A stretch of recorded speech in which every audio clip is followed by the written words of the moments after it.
Packers, the Vikings, the Lions, the Niners, the Vikings, the Lions, the Seahawks, and the Packers.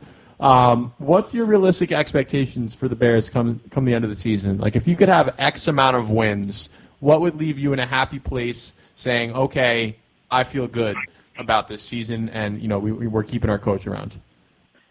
I think we need to get to 9 wins.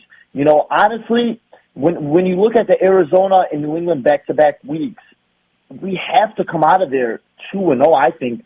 Or because you got to look at with the Packers. They're a team that historically has just owned us over the last 10-plus years.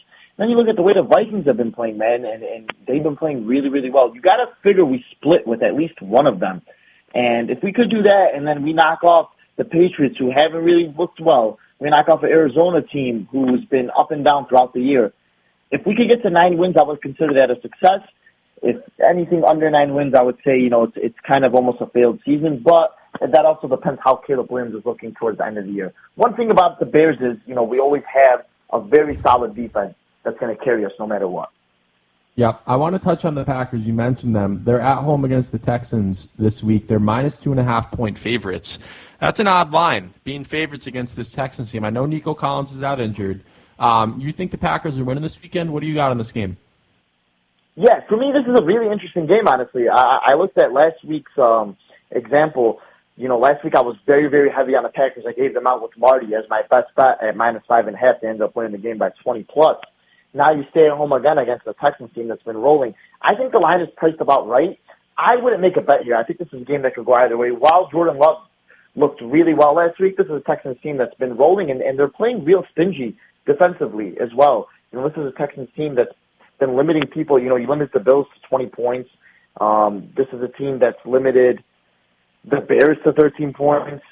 The Texans have been up and down throughout the year, but sitting at 5-1 now, I think they're starting to get their groove with 3 straight wins. So I'm staying away from this game. I think this is more of a stay away and see how the Packers look after. It's a real test for the Packers. All right, real quick, who is your lock of the week on this NFL slate? Let's hear it, real quick. So, yeah, I'm going with the Miami Dolphins this week, believe it or not, with the points. I think the Dolphins here against the Cardinals at home, you look at what they're doing now. Huntley's going to be back coming off of a bye. You got Achane back as well. The running game's going to get going, and the Dolphins are going to roll as 2.5-point favorites. I'm loving it. Say, thank you so much. This was great. Stay right where you are. We're coming right back on Sports Overnight America. I'm your host, Tyler Levine. Up next with me, Marty Terrell, baby. We're rocking and rolling. Stay right where you are.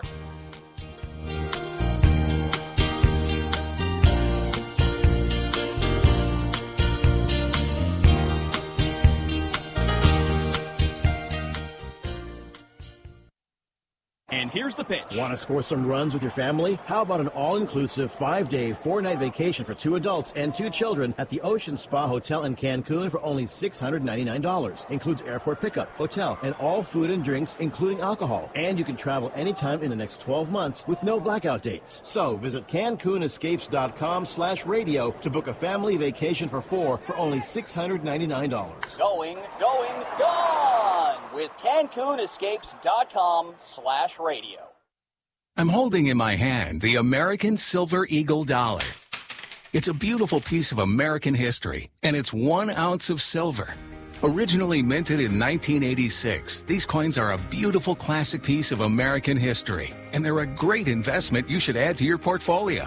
The beauty of silver is that however much you have available to invest, silver is affordable and easy to acquire, with 1 coin costing around $30. So, if you choose to invest a few thousand in silver, you can get quite a bit for your money. And you'll have a tangible asset that you can hold, one you can be proud to own. Claim your piece of American history with American Silver Eagle dollars. Call the Silver Hotline right now. 800-620-1624. 800-620-1624. 800-620-1624. That's 800-620-1624.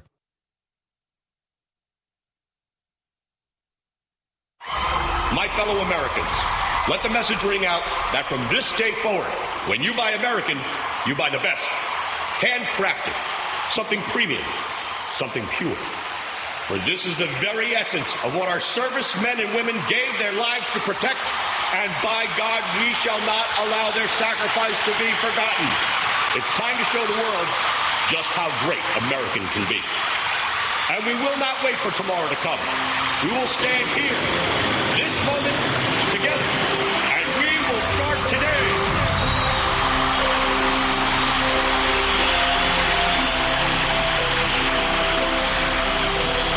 Don't ever forget how great it is to be American. America we need right now. American Premium Vodka. Celebrate responsibly.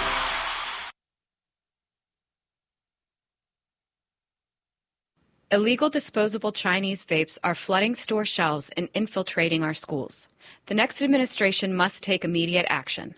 Here's former Arizona law enforcement officer Joby Dickinson. Illegal disposable vapes are being smuggled into the U.S.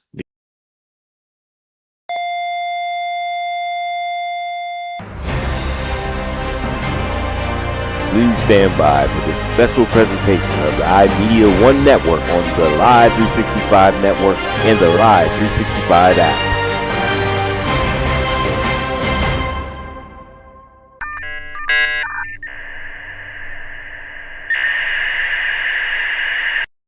Hey, yeah, let's see how you do under pressure.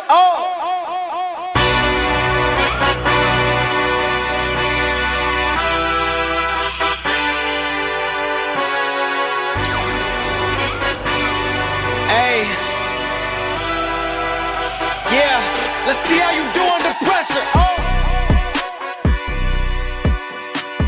In Ohio, it is week 9 of the Cleveland Cobras high school football game of the week here on Western Reserve Radio 2 and Sports Radio 1240. Warren Harding and Massillon meeting for the 89th time. And this is that old school rivalry. Dave Clark, good to have you back. Oh, it's great to be back in high school football. Great setting tonight. I'm looking forward to this Warren G. Harding and Massillon getting together. The 89th meeting all-time led by Massillon 60-25-3. Unfortunately, the Tigers have had the better of it lately, Dave. Massillon's won 7 in a row and 8 of the last 10. Yeah, and I tell you, it's going to be a tough night tonight. Warren G got to come through with one of their better games because that team is absolutely loaded. You look at this Massillon-Washington team, they are 6-2. The Raiders are 6-2, and both of these schools are strewn with either D1 verbal commitments or players being targeted by D1 programs. Yeah, and I mean, we're talking big-time programs, so that lets you know what type of talent we're going to have on this field tonight. We are going to take our first time out in the pregame show. We will come back to the Malutic Live Coach's Corner and hear my conversation with the head coach of the Warren Harding Raiders, Matt Richardson. That's up next here on Western Reserve Radio 2 and Sports Radio 1240.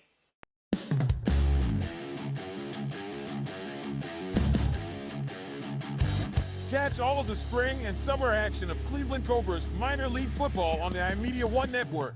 Follow the Cobras as they compete against teams from around the region and beyond in pursuit of a premier amateur football league championship.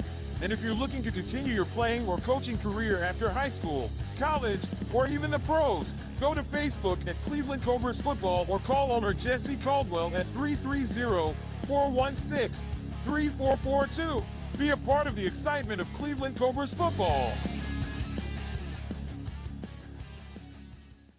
Discount Power Sports at 778 North Main Street in Hubbard is hosting a raffle for a 125cc Ventura ATV. Tickets are $30 each and 100 tickets are available. For each raffle, when those 100 are gone, a winner will be drawn and a new raffle will begin. Tickets can be purchased at any Hubbard home game or at 778 North Main Street or by calling 330-717-4441. $1,500 from each raffle will go toward a scholarship for the Hubbard Youth Coalition. Lena's Pierogi House is your home for the area's best variety of pierogies. Daily specials include the Polish platter, the Hungarian platter, stuffed cabbage, and halushki. Having a last-minute get-together? Lena's has you covered with a wide variety of frozen take-home pierogies and dumplings. Go to Facebook at Lena's Pierogi House to see the weekly lineup of available flavors for dine-in or carry-out. Catch the best at Lena's Monday from 10 a.m. to 4 p.m. and Tuesday through Friday from 10 a.m. to 8 p.m. 20 North Main Street in Hubbard, or call 234-254-8532. During the fall and winter, grilling season never ends, and Gessler Propane is your local supplier that makes sure you get your hard-earned money's worth. Why go to gas exchanges to pay higher prices for tanks not filled to capacity? Gessler Propane makes sure you're prepared for year-round grilling with 100% filled tanks at a reasonable cost. See Bob Monday through Friday, 10 to 4, and Saturday, 9 to 3 at Gessler Propane, 702 Youngstown Poland Road, Struthers, or call 330-755-9119. Gessler Propane. They got gas. We now return you to the Cleveland Cobras High School Football Game of the Week on the iMedia One Network. Pregame show continues, joined by the head coach of the Warren Harding Raiders. And, Coach, you come off a nice victory last week over Cardinal Mooney, 20-6.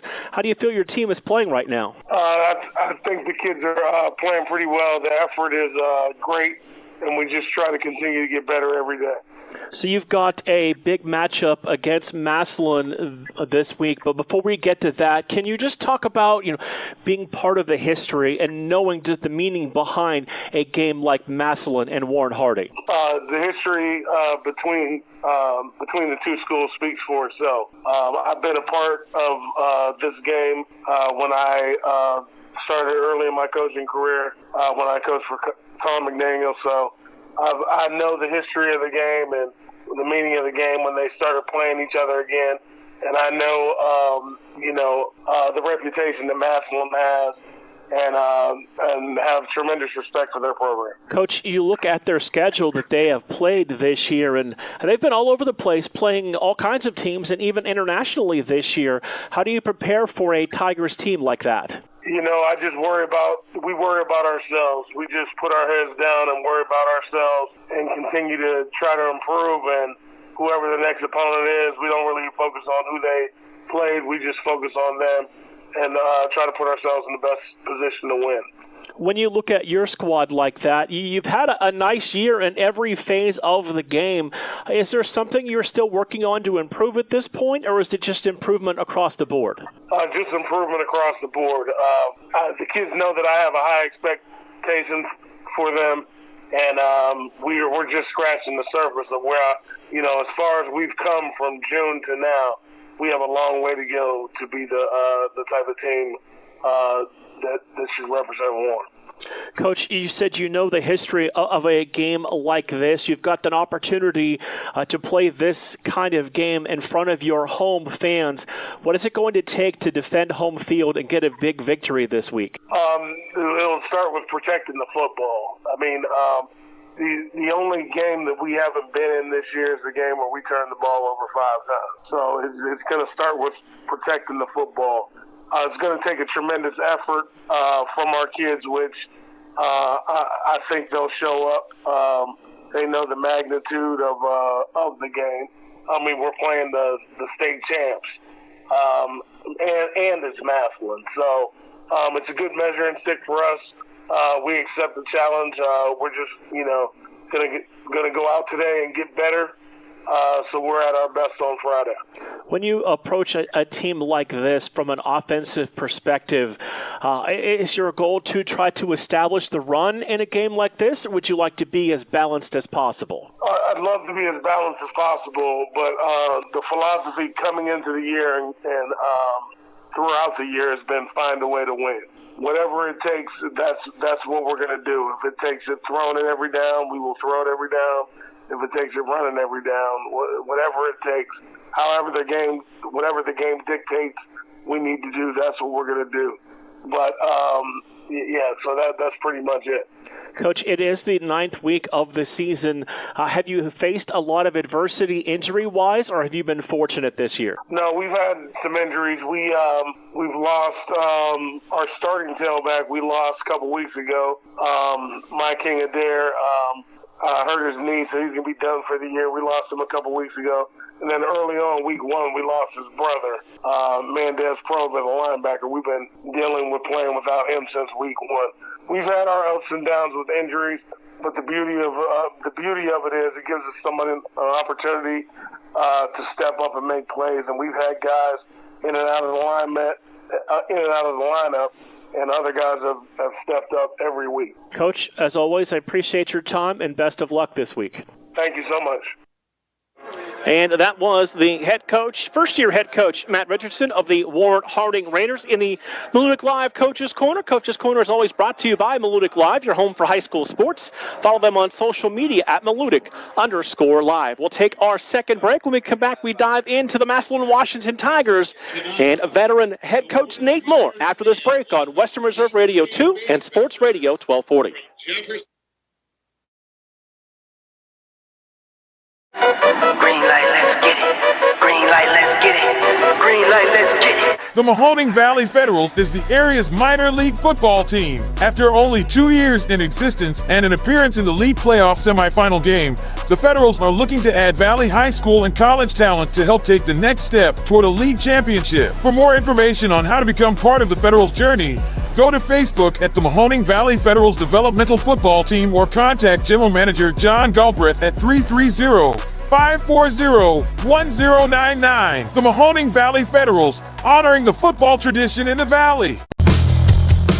Malutic Live is your home for high school sports. We have all the scores on our social media platforms throughout the games. Enjoy our timely updates from local area schools year-round. You won't get the consistency and reliability from anyone else. Our number one priority is servicing our fans and getting them live news as it's happening. Follow us on social media, Twitter, Facebook, and Instagram at Malutic_Live. And remember, our fans come first. The Mahoning Valley's leader for golf, Milk Creek Golf Course, is now booking tee times for 2024. We offer stay and play opportunities available with 9 area hotel partners. For more information, visit our website at millcreekmetroparks.org. Also, look for new, exciting opportunities coming soon, including an indoor player development center with Trackman, an indoor Callaway Club fitting center, and an Odyssey fitting studio in 2024. Follow us on Facebook at Milk Creek Golf Course or call 330-740-7112.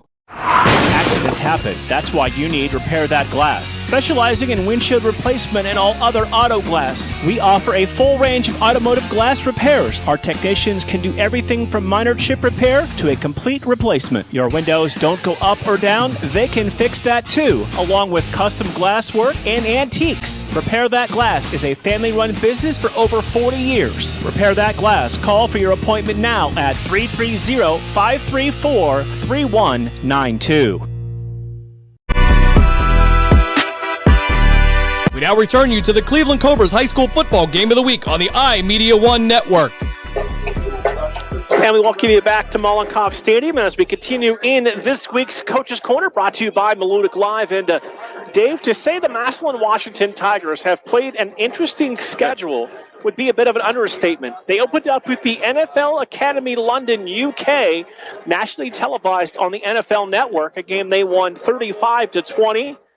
They played one of their few rare Ohio opponents in Glen Oak, who was winless on the season.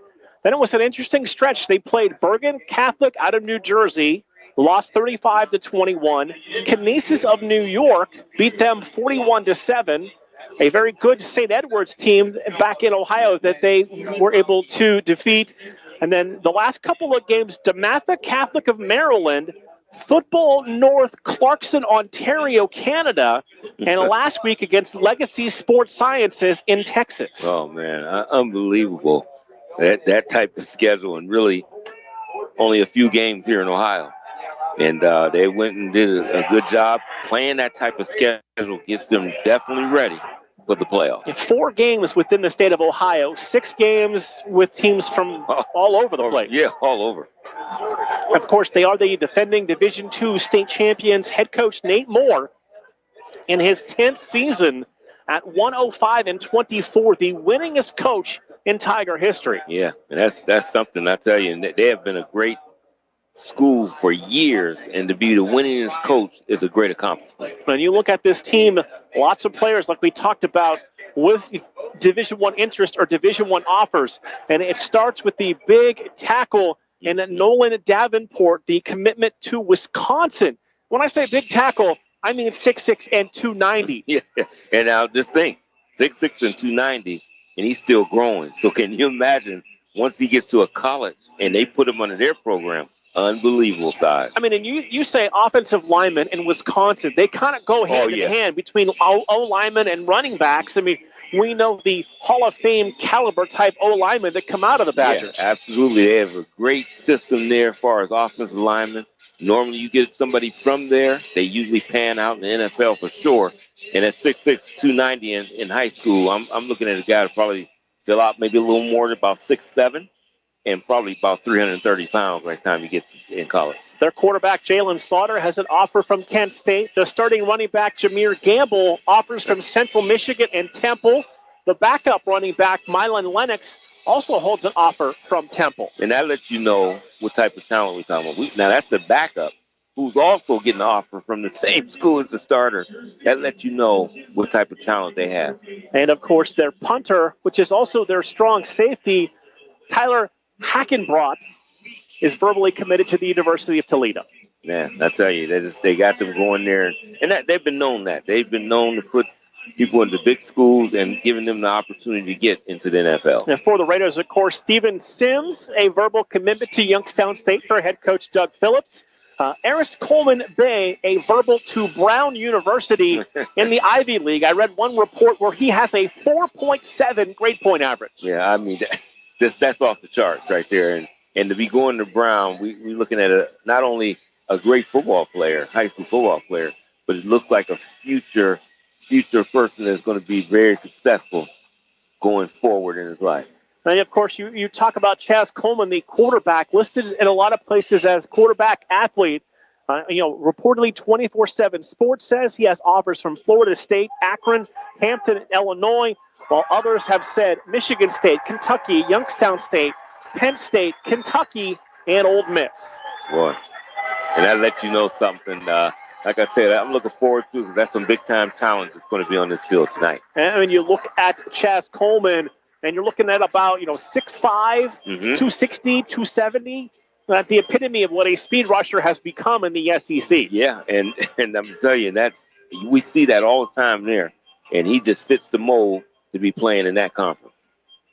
Of course, the Raiders are 6-2, averaging about 18 points per game offensively, giving up 13.5 points defensively. They will take on the Austintown Fitch Falcons next week in Austintown. We will have that game right here for you on Western Reserve Radio and Sports Radio 1240. Dave will be celebrating senior night with his daughter next Friday. Yeah. So you'll be back with us in 2 weeks when we start the postseason when Michael leaves us for a few weeks. Oh, yeah, he leaves and we go and deal with the machine. We're going to see the machine in a couple weeks. So, yeah, that should be something. And hopefully they can hold the ship and Michael will get back. We'll still be going in the playoffs. So I got to ask, we have a few minutes before the anthem. You had your Hall of Fame induction last weekend at Cheney State. How'd it go? Oh, it went great. I mean, it was a great, it's kind of, it caught me off guard anyway. And then when I got there, the people that came, that really caught me off guard. And to see that Andre Waters' aunt, mother, and brother come all the way from Pahokee, Florida, to come up there and honor that, because me and him was roommates for 2.5 years there at Cheney State, and that really did something to me there. The late Andre Waters, a great friend, great teammate, and I know a lot of people used to say Dirty Waters, that was your guy, but that was a tough guy. Here come the Raiders on to the field in the primarily black uniforms tonight with the gold trim. As we are just moments away from getting this one underway, the Tigers have already taken the field below us. Black pants, orange and white stripes down the side, white jerseys, black numbers trimmed in orange. And, you talk about rivalries in the state of Ohio. This is right up there near the top. Yeah, it sure is. And it's been around for a long time. As you said earlier, it's just something that goes on and on. Great athletes. Year after year, they put out some great athletes, and you always tend to have a great football game on this field. We are going to take our final time out of the pregame show. When we come back, we kick this one off between Massillon and Warren Harding right here on Western Reserve Radio 2 and Sports Radio 1240.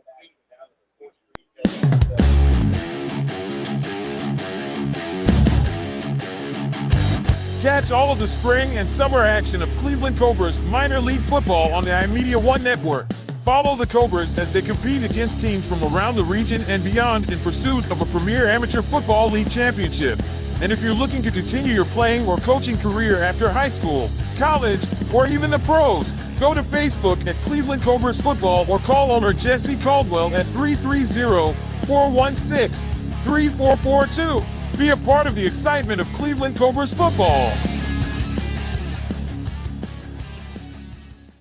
Discount Power Sports at 778 North Main Street in Hubbard is hosting a raffle for a 125cc Ventura ATV. Tickets are $30 each, and 100 tickets are available. For each raffle, when those 100 are gone, a winner will be drawn and a new raffle will begin. Tickets can be purchased at any Hubbard home game or at 778 North Main Street or by calling 330-717-4441. $1,500 from each raffle will go toward a scholarship for the Hubbard Youth Coalition.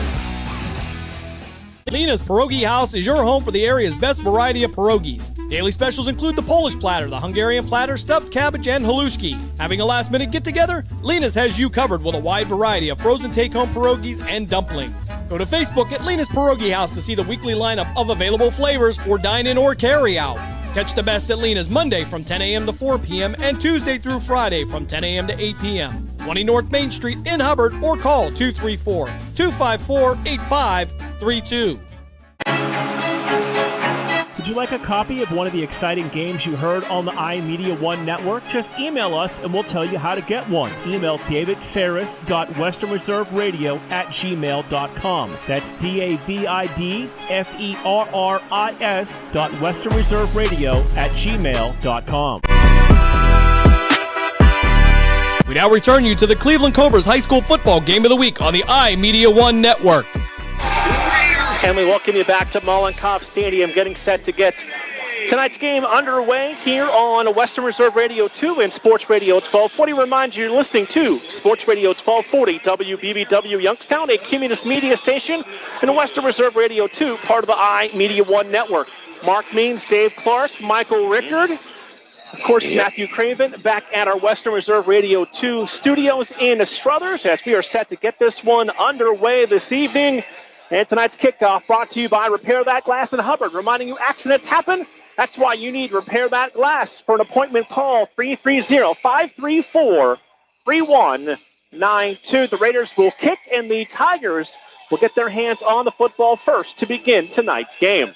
Yeah, see how they put them on offense first and get your defense out there and try to make some big plays. This is a Raider defense that has played well all year long, picked up across the 30. 35 and spun out of bounds near the 40-yard line. And on that return, that is going to be Dylan Pringle, the senior wide receiver, on the return for the Tigers.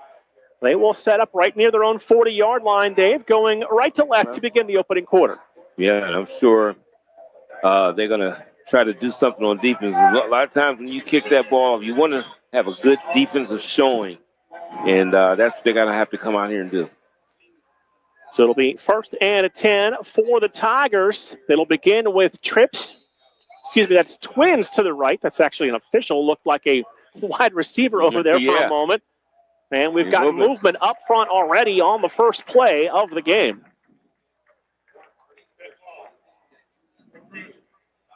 And that'll be defensive encroachment on Harding, so that'll be our first penalty of the night. We haven't had a chance to snap the football. Well, okay, we don't want all that now. Out to the 45, 1st and 5 for the Tigers. Slaughter back to throw, fires downfield. That ball is dropped by his intended target. Then it's Ricardo Wells Jr., one of the senior receivers that kind of looked upfield before he had the ball. Yeah, they didn't secure that football so he could turn upfield. And he really put that on a rope as he got it out there in the flats very quickly. So it brings up 2nd and 5 from the 45, just underway. Stack 3 receivers to the right. Slaughter back to throw, sets up the pass, and that one is dropped into the backfield. And that's a fumble. They are going to call that a lateral, I do believe. That's what I was trying to see. The intended target was Jox Carter. They're going to just say that is incomplete. So 3rd and 5 for the Tigers from their 45. Just underway, 11:48 to play in this opening quarter. Going to put twins right and left. Single back in the backfield. Jameer Gamble with Slaughter, who drops to throw. Has time, stands in the pocket, takes a shot downfield, has a man wide open at the 25, 15, 10, 5 touchdown Massillon Tigers.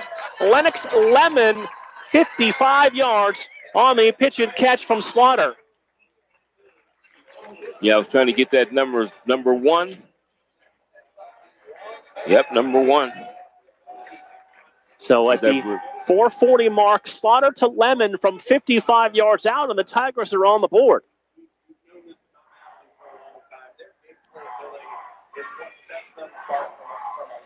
Okay. Yeah, that's what it looked like. Looks like Braylon Tolles is number 1, excuse me. So Tolles makes the catch, and now they'll come on for the extra point that is up, and that kick is good.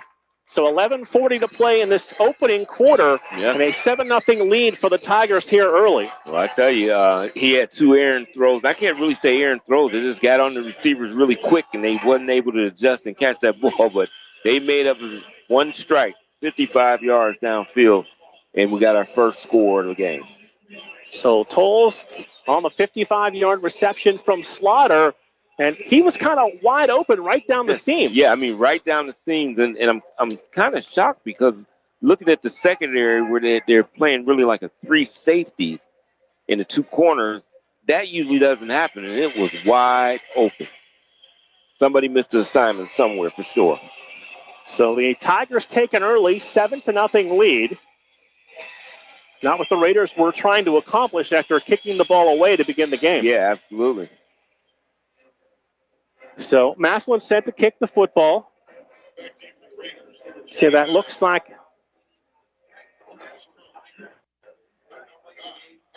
Mateo Herrera is their kicker. But they will have a different kickoff specialist.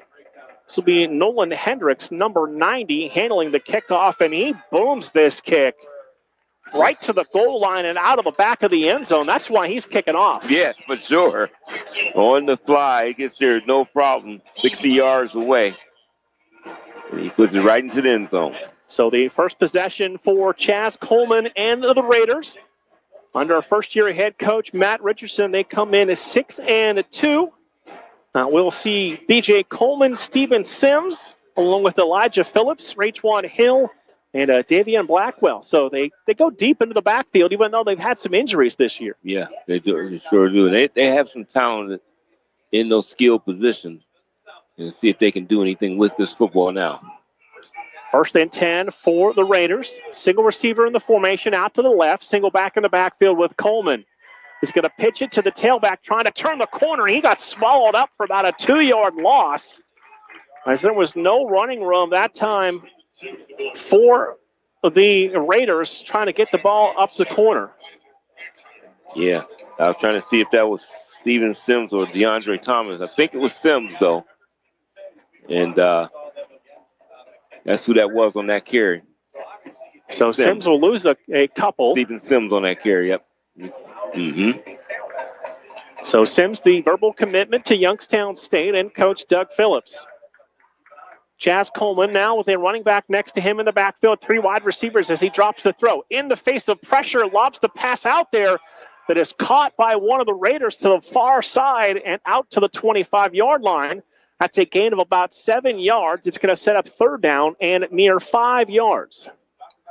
Yeah, I tell you, it's a little tough trying to catch the way their jersey is and catch those numbers there. But he got that ball out in the flat there. I tell you, Coleman's sitting back there in the shotgun. There's one big guy back there, quarterback. I tell you. 6'5", probably near 200-pound senior. So it sets up a 3rd down and 5 for the Raiders. We're going to go trips to the right, single receiver to the left side. Coleman on the keeper is going to keep the ball. He's trying to get to the 30-yard line. Ball came loose. The ball has been picked up by one of the Tigers all the way back at the 43-yard line. Yes, sir. And that was Lennox Lemon. So only got that recovery. So the Raiders have given up a touchdown and then turned the ball over on their first 2 possessions of the evening.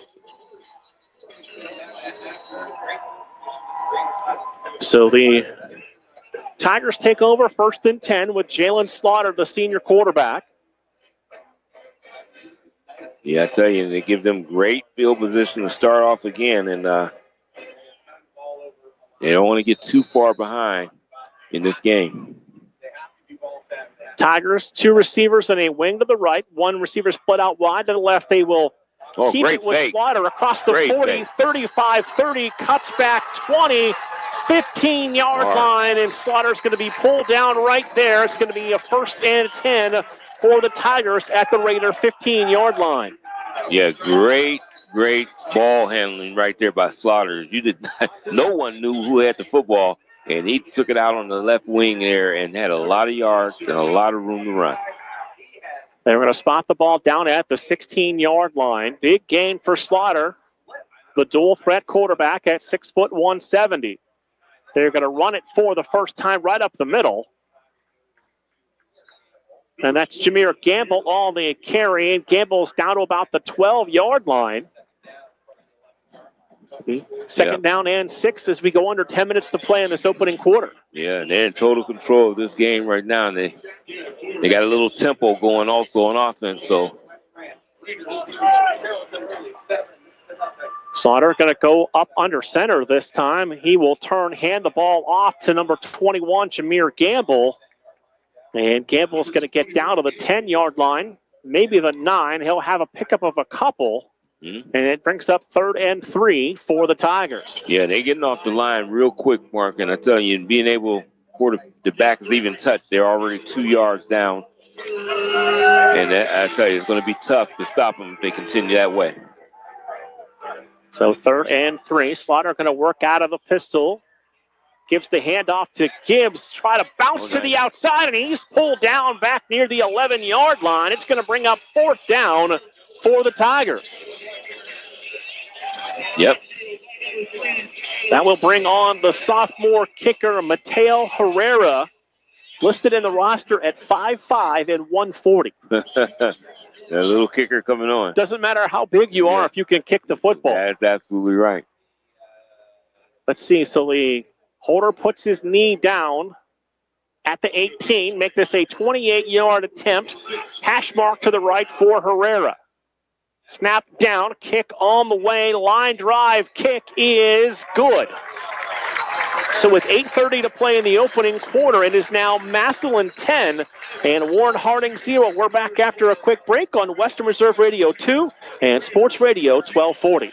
Discount Power Sports at 778 North Main Street in Hubbard is hosting a raffle for a 125cc Ventura ATV. Tickets are $30 each, and 100 tickets are available. For each raffle, when those 100 are gone, a winner will be drawn and a new raffle will begin. Tickets can be purchased at any Hubbard home game or at 778 North Main Street or by calling 330-717-4441. $1,500 from each raffle will go toward a scholarship for the Hubbard Youth Coalition. We now return you to the Cleveland Cobras High School Football Game of the Week on the iMedia One Network. 8.5 minutes to play in this opening quarter from Massillon, with Massillon and Warren Harding here at Mollenkoff Stadium. And the Tigers getting set to kick the football away. Once again, that is number 90, Nolan Hendricks, who will handle the kickoff for the Tigers. Handover and kick back to the 4. Across the 5, outside to the 10, trying to turn the corner. And then we're Tigers everywhere, and he's brought down back at the 10-yard line. Yeah, you're not kidding. Tigers were everywhere. I mean, that's how you cover a kick. He had nowhere to run. And, I mean, he only was able to get it to the 10-yard line. And it's really in the shadow of your own end zone now. You got to come out there on offense and try to get something going as you have a deficit now. You're behind by 10. You're playing a team that's really, I know they're ready to go, Mark, and they got to get something going on offense here by Harding. Discount Power Sports scoreboard early on at Mineral Ridge and Western Reserve. A 6-0 lead for Mineral Ridge over Western Reserve. The Western Reserve blocked that extra point attempt. Boy. First down, no room whatsoever. As Coleman looked like he was thrown down back at about the 3-yard line. Yeah, and it looked like it was some problems there, too. I don't know what happened there as far as the handoff was concerned, but it was some hesitancy there, and now they lost another 5 yards and behind the sticks. Definitely behind the sticks now. They'll spot the ball at the 5-yard line, so it is 2nd and 15 from the 5. 7.5 minutes to play. Clock rolling here in the opening quarter. Coleman going to go under center in that stack eye. Hand it to the third man through for the Raiders, and only about 1 yard on the gain. It's going to bring up now a 3rd down and just about 14 to go for the Raiders. You got to definitely look like it's a player down. He hasn't gotten up. He's starting to get up now. Getting up slowly there. You know, and I don't know what the game plan is for Harding, but one of the things I think they need to do, sometimes you got to get bigger splits on your offensive line and start spreading the Tigers out a little bit. Because as long as they keep this condensed, they just look a little bit too healthy, too strong up there in the middle, and I don't think they can run on them that way. And they are quick, strong to the middle, quick to the edges so far for the Tigers. 3rd and 15 from the 7-yard line. Again, eye into the backfield. Coleman goes under center. He's going to turn, toss it to his tailback, and able to get to the outside across the 10 and to spot him out of bounds right near the 10-yard line. That looked like Steven Sims on the toss. Yeah. But it's going to bring up 4th down and long. 4th and 10 after Sims gains 3, and they're going to have to punt the football. Yeah. And basically, they're right where they started from on 1st down, and now they're punting. Chaz Coleman handles the punting duty, stands about 3 yards deep in his own end zone, catches the high snap, gets the kick away. High booming kick, fair catch called for and made at the Raider 48-yard line. So on their 3rd possession, the Tigers will start in Raider territory. Yeah, and that's where they've been. The only time they weren't was on the 3rd play, and that was from their own 45-yard line, and that went in for a score 55 yards out. And then they get in the, in the Harding and Raider territory to begin their drive. Busy night for the iMedia One Network. The Phantoms underway at home tonight. Dave Ferris there engineering with the voice of the Phantoms, Matt Lipsack, on Western Reserve Radio. You've got Massillon and Warren Harding right here on Western Reserve Radio 2 and Sports Radio 1240. And a Poland and a Lakeview in the Battle of the Bulldogs on CityView Sportscast and AM 600. Slaughter back to throw, rolls to the right, now turns, fires across his body. Receiver there to make the catch at the 25, dragging tacklers down to about the 23-yard line. Yes, sir. That is Carter on the reception. Had the defensive back all over him, but just great ball placement by Slaughter. Oh, yeah, and he's throwing that ball on a rope, and it's getting there in a hurry, and the defensive backs can't even react. So the Tigers going to go right back to the line, trips to the right, single receiver to the left side. Slaughter sets up the tunnel screen. That ball bounced, and they're going to call that incomplete. Looking again for Jux Carter. And the pass falls incomplete at 2nd and 10. And it's been interesting. The deep ball has looked great from Slaughter. The short underneath stuff has not. Yeah, and that's because he's leaning back on that back foot. So he's got to be able to just put that ball out there nice and easy. Doesn't have to fire it every time. 2nd and 10. Slaughter to throw. Goes downfield. That pass caught by Braylon Tolles. Down to about the 17-yard line. And right there, you see that everything that is thrown quickly is down low. And he's not giving his receivers a chance to make a play once they catch the football. But they're doing great regardless. Right now, they haven't been stopped. So 3rd down and a 5 for the Tigers. Bring in an extra tight end for blocking to the right side. Slaughter going to roll that way. Going to turn, fire for the end zone. That pass drifts over the head of his intended target as he faced some pressure, and the pass falls incomplete. It's 4th and 5. Yeah, just listen. Maybe here they'll I don't know. It looks like I don't see any kicker or anybody coming on, so it looks like they're going to go for it. And Herrera will stay on the sidelines. They'll bring in Ricardo Wells Jr. as an extra wide receiver. Got the referee talking with one of the Harding players that's going to go to the sidelines, and it looked like Chaz Coleman. Whoa. They'll bring on a different defender. Trips to the right, single receiver left side, single back is Jameer Gamble with Slaughter in the backfield. Play clock. Whistled, ready for play. Slaughter takes the snap. Looking, fires down the seam, too tall for Ricardo Wells and incomplete. And the Raiders get a big stop on 4th and 5 and get the football back. Yeah, that was big. That was big. You know, the last time they was able with Tyler Smith making that tackle on the last possession to hold him to a field goal, and then to not get up any points right here was big time for them. Now, I did notice something, Mark, on the last play. I seen Chaz Coleman and number 4 trying to get that for Massillon. D'Angelo Zimmerman, they were going at it after the play, and I think they wanted to get him off field. He needs to calm down, especially with him having to call signals on the offensive side of the ball. Now he is back out there at quarterback wearing number 1 for the Raiders. Raiders going to go 2 receivers to the right, wing to the right, 1 receiver to the left. Coleman alone in the backfield. Going to fake that jet motion. Chaz Coleman's going to keep the football. And the senior across the 20 and down to about the 21-yard line. That's a gain of 3, 2nd and 7. Yeah, I really would like to see them just a little bit. Move out where their splits a little bit bigger. That will make Massillon have to spread out a little bit more, and you can create some running lanes that way and give them an opportunity because they do have very good speed on the offensive side of the ball. They give him an extra yard, make it 2nd and 6 from the 22. 4 minutes, 40 seconds to play in this opening quarter. Massillon 10 and Warren Harding 0. Raiders have the football from their 22-yard line. Again, receiver goes in motion. Coleman back to throw, sets up the screen deep into the backfield with a 15-yard line, and the Tigers would have none of that.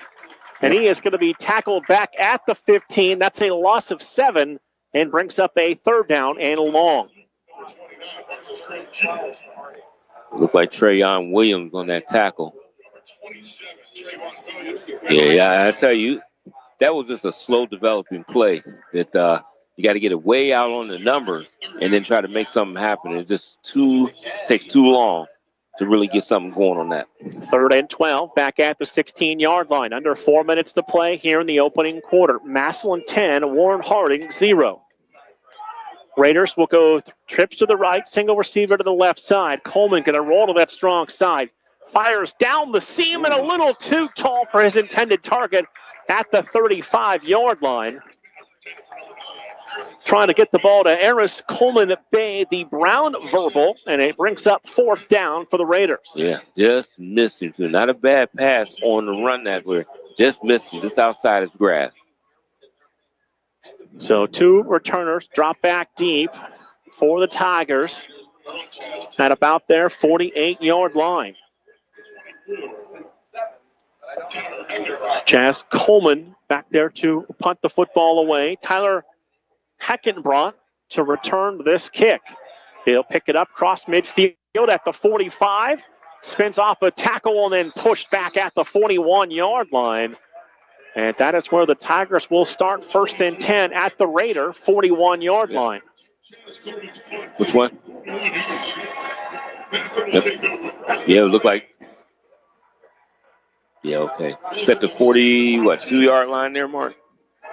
A nice return by the Toledo commitment and Tyler Hackenbrot. So the Tigers will come out 1st down and 10. I tell you, they got to get some kind of offense going because they are defense is on the field quite often here. Twins each side of the formation. Slaughter to throw, hit as he throws, pass complete across the 40. Receiver down to about the 36-yard line. Yeah, the ball came loose, and the Raiders have recovered the football. They came out of there with the battle for the football. Yeah. And it looked like number 7, Deshaun Wynn, came out of there with the loose ball. Yeah, and it was like a delayed situation, too, because after the tackle, you didn't see anything happen. And all of a sudden, that ball squirted out before he went down to the ground. And they were able to pounce on it and give themselves great field position to start their drive. So 3 minutes, 18 seconds to go in this opening quarter.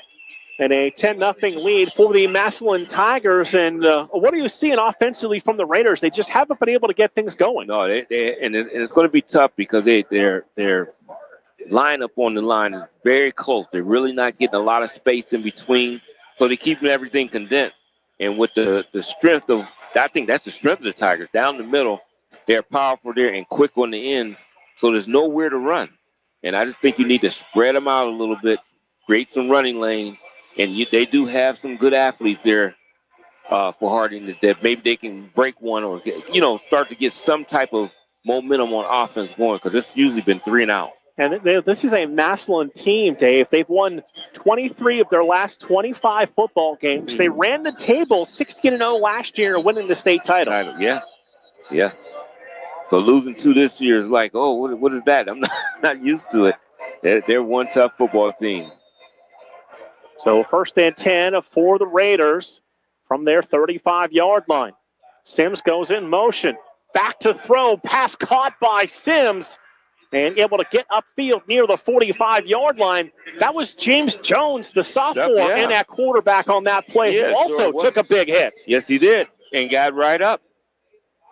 So they I don't know if, he's still in there, quarterback too. He's over just getting the plays from the coaches. And I don't know if he's just a better passer or whatnot. We know Coleman is a great athlete and definitely can be that. But this kid there, he fired that ball out there and looked good doing so. First down out to the 45-yard line. 3:12 to play in the opening quarter. Again, they'll empty the backfield. Jones back to throw. Steps up into the pocket. Got a deep shot. Has a man out there. Pass caught inside the 15 and down near the 10-yard line.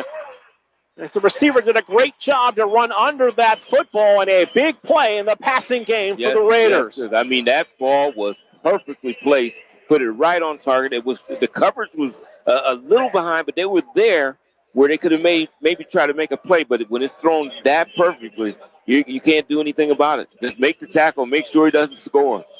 Spot the football down at the 11-yard line. So 1st and 10 for the Raiders from the 11. And we got James Jones in at the quarterback spot now. Dropping to throw. Looking wide for open. Sims out of the backfield, and the pass a little short. Jones took a big hit that had him spin back across the 25-yard line. And this sophomore is shown to be tough. He's taken a couple of big hits on this drive. Yes, he has, and jumped right back up.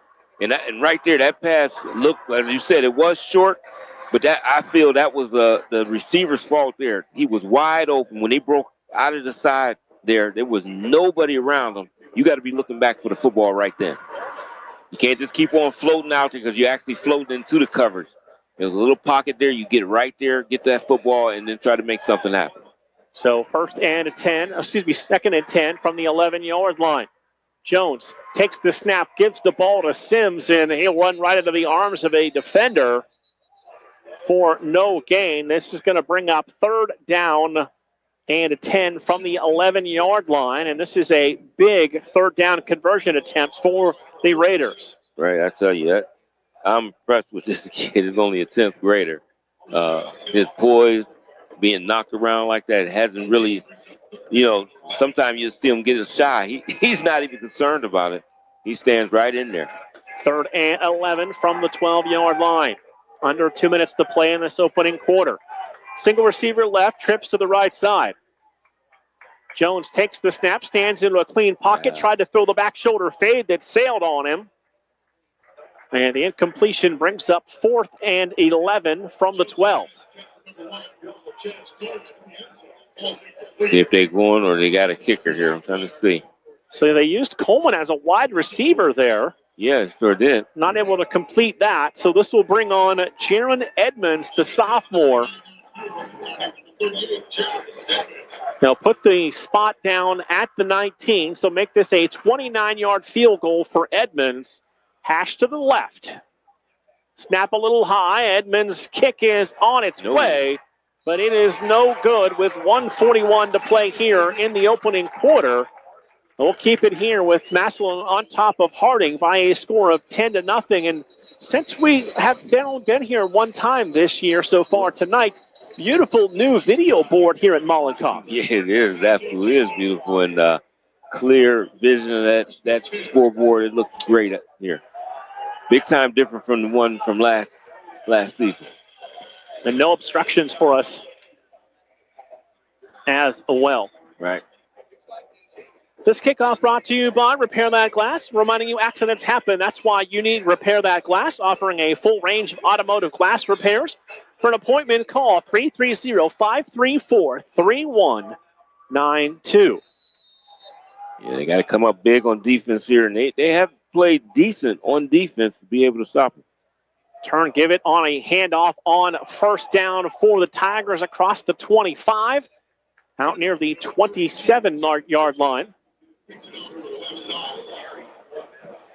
Nice little run there.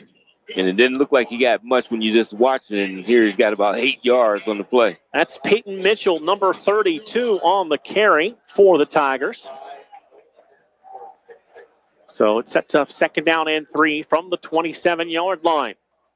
Going to give it to another new ball carrier, big back in there who falls across the 30 and down to the 31-yard line. That's Mike Wright Sr., listed as a tight end, and he got the carry out of the backfield for a Tiger first down.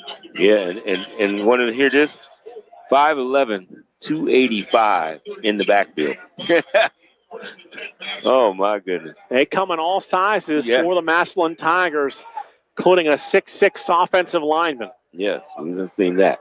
First and 10, Massillon from their 32-yard line. Slaughter sends the fullback in motion, turns, hands off to his running back, who's hit in the backfield, knocked down at the 30-yard line. No running room for Jameer Gamble. That's a loss of 1, Dave. Second down and 11. That looked like Coleman Bay that got in there. And I mean, he got in there immediately. Boy. Second and 11. 15 seconds to go here in the first quarter. They will run it on second down and long. That's Gamble spinning off a tackle across the 40 and out to the 41-yard line. And I think he's a little bit shy of the first down, but we have come to the end of the first quarter here tonight from Mollenkoff. After 1, it is Massillon 10, Warren Harding 0 on Western Reserve Radio 2 and Sports Radio 1240. We'll be right back.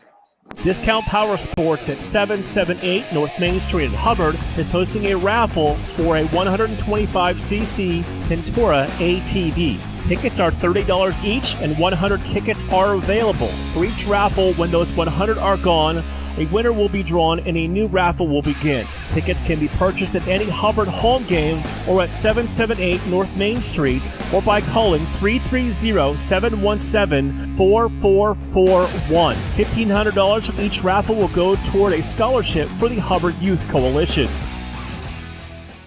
During the fall and winter, grilling season never ends, and Gessler Propane is your local supplier. Then make sure you get your hard-earned money's worth. Why go to gas exchanges to pay higher prices for tanks not filled to capacity? Gessler Propane makes sure you're prepared for year-round grilling with 100% filled tanks at a reasonable cost. See Bob Monday through Friday, 10 to 4, and Saturday, 9 to 3 at Gessler Propane, 702 Youngstown Poland Road, Struthers, or call 330-755-9119. Gessler Propane. They got gas. We now return you to the Cleveland Cobras High School Football Game of the Week on the iMedia One Network. Tigers will run it on second down as we begin the second quarter with the new running back in there, Peyton Mitchell, down to the 45-yard line, and that will move the chains and will be a Massillon Tiger first down. Well, that's probably about the fifth back that's been in the backfield so far. They've run a lot of running backs in and out of this one so far tonight. They sure have. And that way they got some fresh legs carrying the football. Tigers left to right here in the second quarter from Mollenkopf. Got some single coverage here to the right side, the wide side of the field.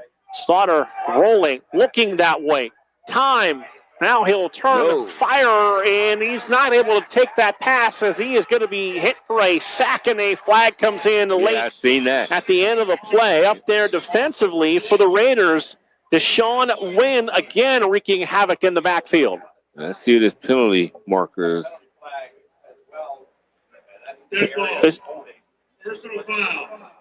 Number 3 on the defense. So that is a dead ball personal foul penalty on a Tyler Smith, the junior linebacker. It wipes out that big sack by the Raider defense. Yes, those are the type of things right there that, as a coach, you do not like. You know, you got aggressive mistakes.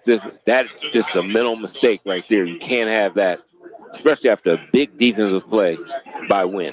So the second penalty on the Raiders wipes out a sack and moves the football to the Raider 40-yard line. 2 receivers to each side. Movement here on the right side. All kinds of movement. Yes, it was. They were definitely off on that one.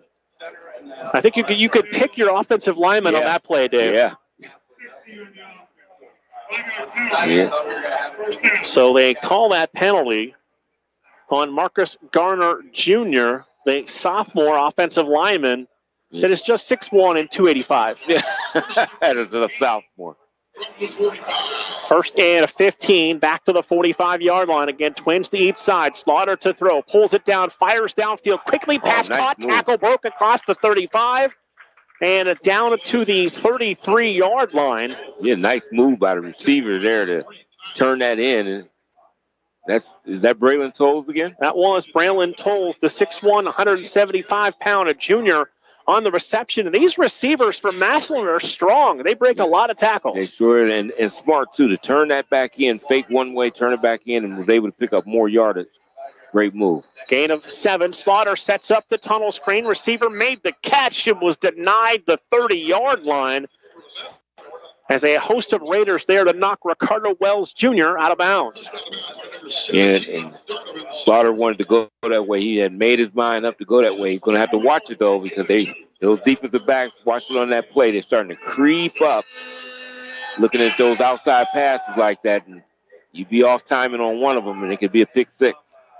So it's 3rd down and 1 from the Raider 31-yard line. Jameer Gamble in the backfield with Slaughter. 2 receivers to the left, 1 to the right side. Slaughter takes the snap, looks to throw, fires downfield, pass caught, first down to the 21-yard line. Braylon Tolles is having a big first half for the Tigers. He sure is, and I like how he received the football, as he uses his hands and snags that and pulls it in, showing strong hands each time he has caught the ball. He's not with his body, but he's using his hands to catch the football. 1st and 10 for the Tigers from the Raider 21-yard line. Single receiver left, twins to the right side. Slaughter to throw. Dumps it to his back out of the backfield across the 20. 15, 10, 5.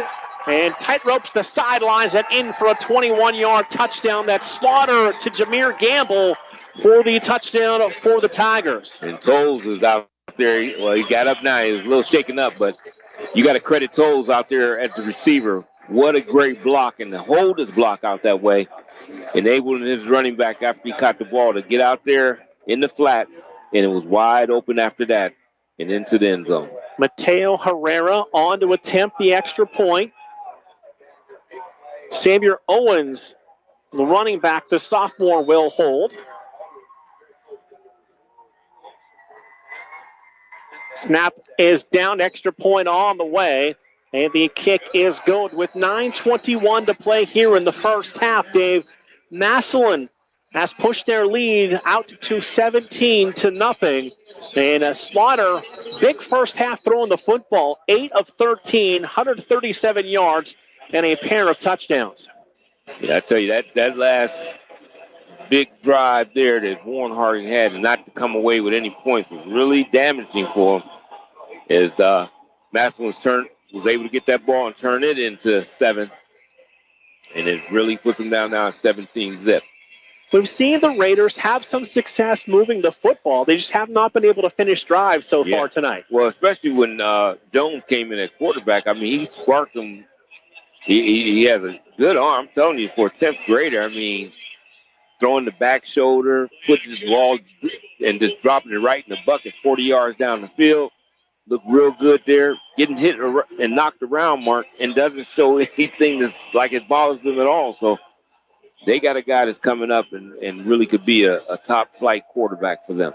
Time for the kickoff brought to you by Repair That Glass in Hubbard. For an appointment, call 330-534-3192. Kick is a booming kick fielded at the 7, across the 10, outside 15 to the 20. And a big hit as he crossed the 20-yard line. That's where the Raiders will begin this possession. 9:16 to play in the half, down 17 with all 3 timeouts. Yeah, but right there, even though he took a big hit, that's how you get upfield on a kickoff. You can't be dancing around like they did previously and ended up on the 10-yard line. Take that ball and go. That's just always said, no hesitation as a returner. You've got to be aggressive from the time you catch the ball. Yeah, you have to. I mean, it's a tough business, as they say, doing that. But if you're going to do it, you got to go and be fearless and just take that ball and go. We know you did a lot of things in your professional days. Did you ever return kicks or punts? Yeah, that's one of the things I did do was punt return. And it's a dangerous thing, but big time, you got to be fearless. Jones will hand off on a first down and out to about the 24-yard line as they will unpile. That's B.J. Coleman, the senior, on the carry for the Raiders for a gain of 3 yards. Sets up a 2nd down and 7. Officials momentarily stop the clock, but we're ready to get back to action. Under 9 minutes to play, first half. 2nd down and 7. Raiders from their 24, working right to left. So it'll be Chaz Coleman now back at the quarterback spot. Coleman will hand the ball off, and that is B.J. Coleman on the carry. He almost broke through there, too. Almost slivered through and got something going. Coleman down to about the 28-yard line. Sets up a 3rd down and 3. Chaz Coleman goes to the sideline, gets the play call. They need this here, Mark. They need to be able to continue this drive and not go back on defense. One receiver to the right, trips to the left side. Single back in the backfield. Coleman's going to keep it, try to follow that back. Oh, he might have got his little tush push going on out there, Mark. He got. Oh, now see that? There's the flag. I seen it coming. It was a dumb move. It was great acting. Beautiful acting job by the Massillon player. But, you know. And one of the Massillon players, that is 22, Damari Clemens, was thrown off the pile, but there was a little extra on his part to show that. Absolutely. He did a good job. But, you know, you just can't do things like that. And that's 2 plays in a row, Mark. Personal foul, number 9 on the offense. 15-yard penalty from the end of the run. That is on Eris Coleman Bay, and that is the 3rd penalty and 2nd personal foul penalty of the first half for the Raiders. Yeah, and it's sad there because that's, you know, we didn't have one with Chaz Coleman and then Coleman Bay there. And you think about it, these are the guys that are the leaders of your football team. You can't be out there making big-time mistakes. And it's after a great play. One with a sack. This one is picking up a first down. So back them all the way up. 1st and 10 to the 16-yard line. Coleman takes the snap, now gives the ball to B.J. Coleman, who is going to be hemmed under back near the 12-yard line. That's going to be a loss of about 4 more, and set up a 2nd down and 14. Yeah, and I like I said, I don't know what they may have been doing in practice sessions or anything like that, but in my opinion, I think it's going to be hard tonight to even run the football the way they have their line splits. It's just too condensed, and Massillon is taking great advantage of it. With the girth they got up in the middle to clog that up, you can't get much going. 2nd and 14, 7 minutes to play. First half, Massillon 17, Warren Harding 0. Raiders, 2 receivers to the left, wing to the left side. Coleman back to throw, has a man open, makes the catch across the 20, and then got hammered out of bounds. Yes, he did. At the 21-yard line. That is number 28 on the reception for the Raiders.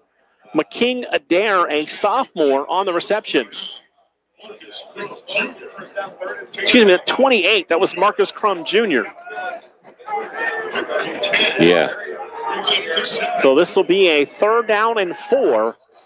Another big play here. They need to pick up this first down. 3rd and 4 from the 22-yard line. 2 receivers go to the right side. Going to give a wing to the left. Running back to the left of Coleman.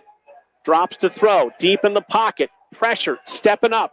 Trying to run away from defenders. And he's not going to get to the first down yardage. He'll get to about the 22. Maybe back to that line of scrimmage. It sets up 4th down and a 4. And the Raiders will have to punt. Yeah, this is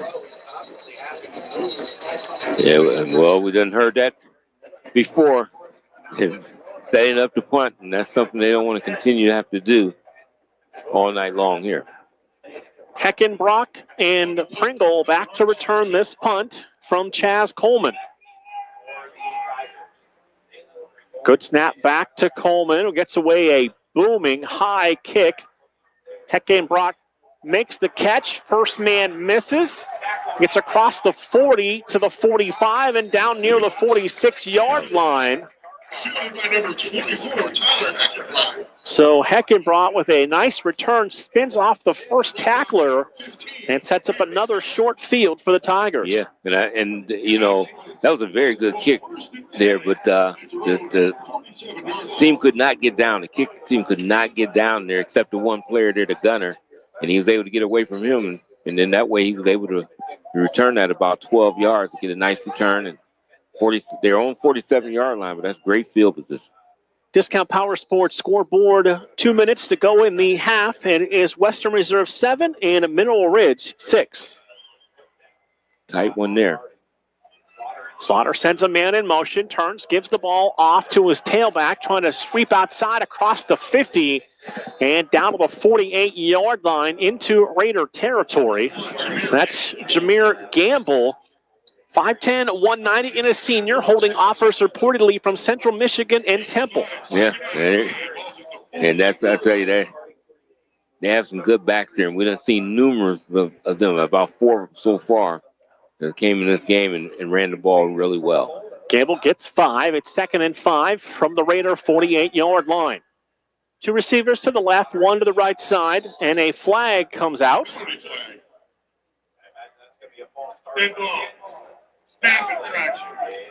That'll be a false start snap infraction on the Tigers. That'll be their second penalty. Only 5 called so far here in the first half. Yeah. I was worried about it. We got one right off the bat, and it's been really a clean football game, pretty much except those personal fouls that unnecessary.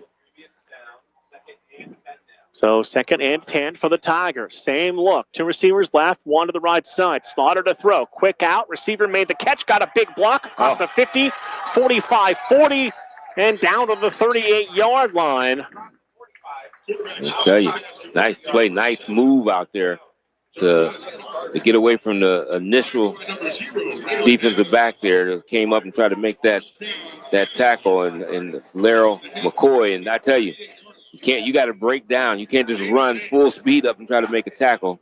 You'd be out of that play really quickly. 1st and 10 Tigers to the Raider 38-yard line. Slaughter sets up the pass, caught again to the outside.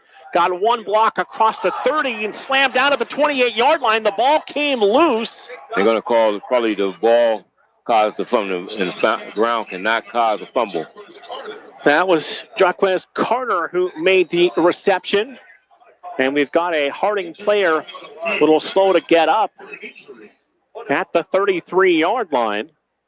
And I was watching it closely because I was looking at waiting for the flag to come out, because he kind of picked him up and put him to the ground. And I was thinking a flag might come out, but it did not. And as Steven Sims, the player number 8, down on the field, the senior that we have seen play all over the field for the Raiders this year. Mm-hmm. Looks like they are tending to maybe an ankle or something foot or ankle related with the player down. We will step aside for a quick 30-second break and come back to Molotov Stadium on Western Reserve Radio 2 and Sports Radio 1240. Accidents happen. That's why you need Repair That Glass. Specializing in windshield replacement and all other auto glass, we offer a full range of automotive glass repairs. Our technicians can do everything from minor chip repair to a complete replacement. Your windows don't go up or down, they can fix that too, along with custom glass work and antiques. Repair That Glass is a family-run business for over 40 years. Repair That Glass. Call for your appointment now at 330-534-3192. We now return you to the Cleveland Cobras High School Football Game of the Week on the iMedia One Network. Sims up and off to the sidelines. 2nd and 1 for the Tigers. And one of the defensive linemen came across, made contact, Dave. That's the 4th penalty, 4th infraction on the Raiders here in the first half. Well, I tell you, that penalty right there, Mark, will make a coach pull all his hair out when you're right in front of the football and you jump. So they get the easy first down, 1st and 10 to the 24. Down to 4 minutes to play here, first half. They're going to run the football, bouncing to the outside across the 20, stays on his feet inside the 10, looking for the goal line and in. 24-yard touchdown run, Jameer Gamble. Yes. And the Tigers are on the board once again. Yeah, I tell you, they showing that they got, you said it's tempo, just look at him. He showed he's got some real good balance, good ability to break those tackles and keep those legs churning. He churned them all the way into the end zone. Gamble will have his 2nd rushing touchdown of the night, and now it'll be Mateo Herrera on to attempt the extra point. And doing the holding will be Xavier Owens.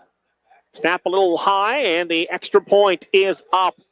And the kick is good. 3:52 to go here in the first half. And so far, Dave, it's been all Tigers. They lead this one 24-0. Yeah, they've been on it. We've seen some couple little flashes from Hardy, but they have not been able to sustain anything that really has threatened Massillon in a big way. And, boy, this could get really ugly quickly. And we've seen where they used Coleman as a receiver and brought in the sophomore, and Jones here in the first half of the sophomore showed he's got a big arm. Yeah, he sure does. And, I mean, that's when they opened it up. And I think that's what you got to do. I don't think you can just run, try to plow into the line. It's just not going to work for them. In the other Major League Baseball playoff game, the Mets facing elimination. They lead the Dodgers 11-6. That game is in the 8th inning in Flushing, Queens. The Mets must win to force a Game 6. Yeah, they have to. They could have ended tonight with everything, so they had to definitely do that. This kickoff brought to you by Repair That Glass in Hubbard. Reminding you, accidents happen. That's why you need Repair That Glass. They offer a full range of automotive glass repair. For an appointment, call them at 330-534-3192. So the Tigers will kick this football away. High, short kick from the 11, across the 15, outside to the 20, to the 25, 30, to the 35, near the 40-yard line before being pushed out of bounds.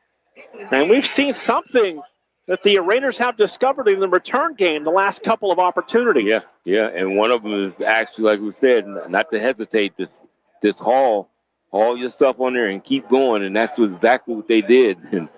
And he almost broke a tackle there and got further downfield, but a great starting position, 40-yard line. Discount Power Sports scoreboard, as we can let you know that it is Poland 14 and Lakeview 7 as they play. Right. And that game is in the first half of action. First and 10, balls at the around 40-yard line. So 1st and 10 for the Raiders. Jones is back in. Jones takes the snap, looks downfield. Receiver makes the catch. Gets a block, turns the 40 to the 45, and then pulled down with a horse collar tackle that was not called. Oh, yeah, absolutely, Mark. Great call from up in the booth to be able to see that, and they didn't down there. So no penalty on that tackle. A gain of 8. It's 2nd and 2.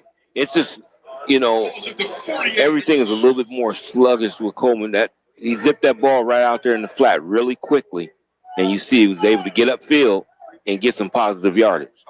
Gain of 2, 2nd and 2 from the 48-yard line.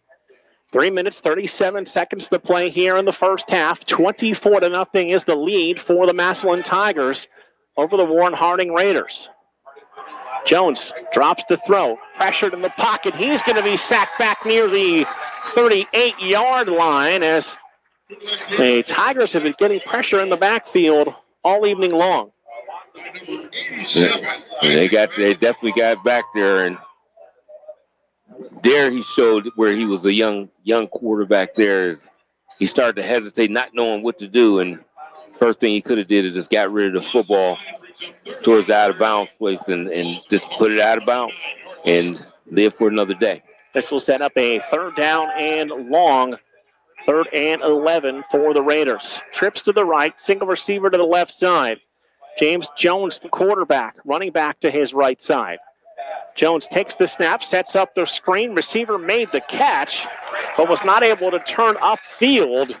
And he's going to be tackled at the 40-yard line, and the head coach of the Massillon Tigers, Nate Moore, wants a timeout. Yeah. And, Dave, when you see, we've seen both teams use a lot of those tunnel screens like that, and it's all about the ball placement by the quarterback to carry that receiver upfield. Right, absolutely. You don't want to get the ball, to his back shoulder. That's going to cause a problem there. You want to get it where he can catch it on the run and make something happen. And, one thing I say with Jones, he does zip it out there quickly, give it an opportunity to be able to do something. That particular play there, that was just great defense by Massillon. They were there, they had that covered and sniffed out. You look at this defense, and we highlighted different players in the pregame show, but collectively, this may be the fastest defense we've seen all season. Yeah, I mean, they're there immediately. That's why you got to be efficient. Things got to be sharp, and that's the way you could probably move the ball on Massillon. But if you're not sharp there, they will capitalize every time. Coleman to punt the football away for the Raiders.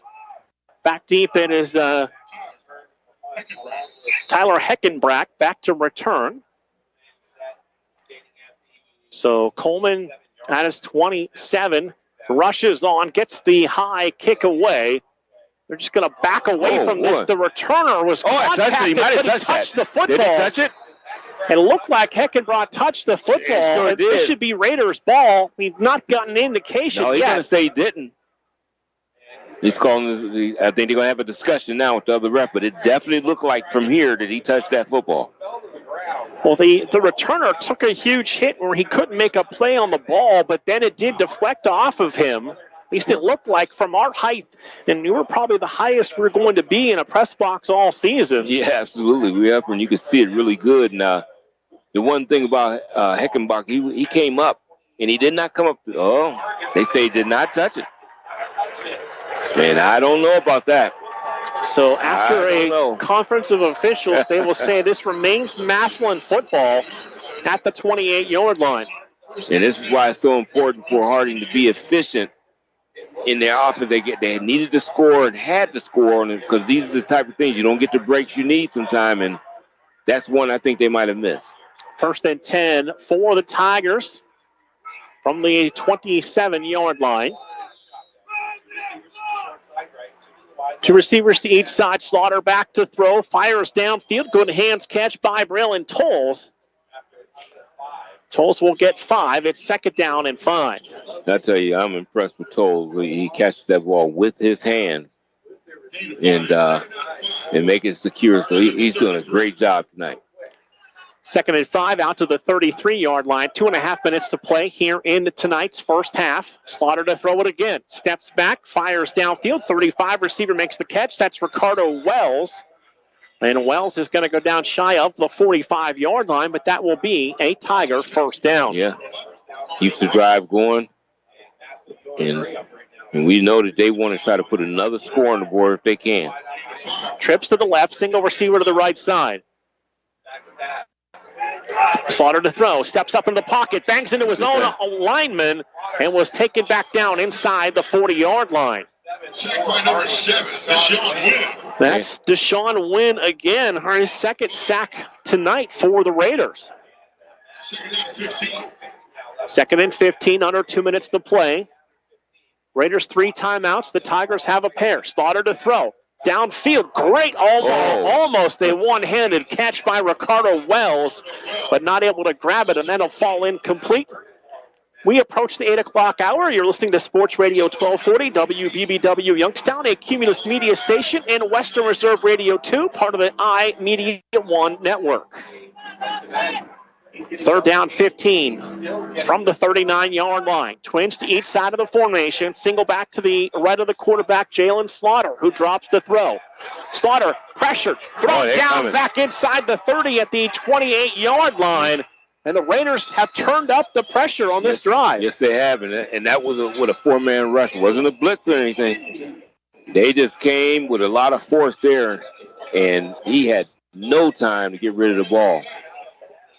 Discount Power Sports scoreboard, under a minute to play. First half, it is Struthers 27 and Niles 0. It has been a tough year for the Red Dragons. Yes, it has. And on the other hand, it's been an incredible year again under John Bayek for the Struthers Wildcats. Yes, again. And we done seen them, and we know they play very good football. We are just a little more than a week and 2 days, so it's about 9 days away from knowing the first-round playoff matchups. Yes, I tell you. Where did it go? I just don't understand it. Every year we say the same thing, but it's true. We just started at YSU. Wasn't that last week? That's how I feel. I mean, it just zooms by. 4th and 24 for the Tigers. They will punt the football away. Heckenbrock is the punter. Gets the kick away. That's going to hit at the 35-yard line, take a little bit of a Raider roll to the 36-yard line, and Warren Harding will have the football down 24-0, a minute 24 to play, and a pair of timeouts for Coach Richardson. Yeah, now they got the timeout, so now you can use the center of the field. So, I mean, you got to go out there, and I'm wondering if he's going to bring Jones back in, who's been very good with throwing that football. You try to get some things where you can get something clear, some one-on-ones, and you can throw that, like I said, in the middle, some curl patterns, come back to the ball, make that catch, and the clock stops if you get that first down. And he's got the 2 timeouts to work with also. So coming up at halftime, this week's edition of the PAC Report with Commissioner Joe Anderko, highlighted by the big Grove City, Washington and Jefferson matchup tomorrow night at 6 o'clock. 1st and 10 for the Raiders. That's Chaz Coleman rolling to the right. Now he's going to run the football. Broke one tackle, broke a second tackle across the 45, stays on his feet, and pushes the ball all the way out to about the 48-yard line, a gain of 11, and a Raider first down. Yeah, nice little run there, and that's something that he can do that Jones cannot, at least right now, and he shows he ran that football really well there. 1st and 10 to the 48-yard line. One receiver to the right, trips to the left side. Coleman takes the snap, rolling to the left, pressure, just tries to unload this one over the bench and incomplete onto the track. It brings up a 2nd down and 10, 54 seconds to go, and that's the experience of a senior quarterback. Yeah, and that's what we was talking about there. Just get rid of the football, no matter what, and get it out of bounds. And but he took a shot there. 2 players that took him to the ground. So 2nd and 10, 54 seconds to go in the half. PAC report coming up, the Discount Power Sports scoreboard, games around the valley, and we'll look at Michael Ricker's first half unofficial stats. Coleman, one to the right, Trips to the left side. He's going to look to throw that way. Pass caught, and the receiver is pushed out of bounds in Tiger territory at the 49-yard line with 50 seconds to go here in this first half. Well, they're in the Massillon's territory now, and still got those 2 timeouts, 50 seconds, and you can do a lot. 3rd down and 7. They marked the ball at the 49-yard line of the Tigers. Of course, Massillon has that big game with Canton McKinley next weekend. Yeah, and that's always the big one. 2 receivers to the right, 3 to the left side. Coleman alone in the backfield on 3rd down and 7. Now receiver comes in motion. Coleman going to roll to the outside. Across the 45 to the 40. He'll have the first down as he goes out of bounds near the 38-yard line. Smart play by the senior. Get the first down and get out of bounds. Yep, absolutely, and that's what we're talking about. And there you didn't have to use any timeouts. He picked up 11 yards there, another first down. And only used 7 seconds off the clock. 43 seconds to go in the half. 1st and 10 for the Raiders from the Massillon 38-yard line. Big crowd, as you would expect, for Massillon and Warren Harding tonight from Mollenkopf. Coleman to throw it. Steps up into the pocket. Going to hit a pile, and now he just unloads the football and incomplete. And I think he's past the line of scrimmage there, too. We've got a couple of flags on the field after the play was over. Yeah, I think he's definitely clearly past. Well, I don't know. It's either going to be... It might have been a face mask or something. Could be intentional grounding. That, too. But I didn't see any receiver in sight. So we'll get the call from our official. Was an incomplete pass. After the play, dead ball, personal foul. Number 87 on the defense, number 87 on the offense. Penalties. So it is offsetting dead ball personal fouls. Okay. So we'll just call it an incomplete pass with 36 seconds to go in the half. Yeah. That could have been disastrous there, but.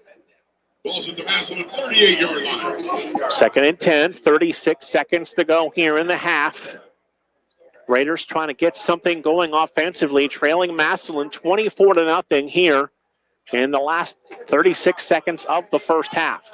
Twins to the right, trips to the left side. Coleman alone in the backfield.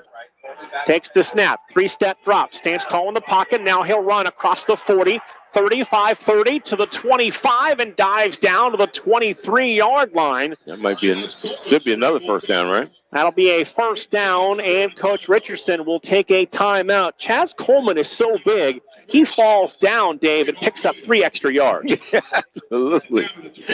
And that's exactly what happened on that play, and it's not an exaggeration because they hit him at the 27, and the ball is on the 24-yard line right now.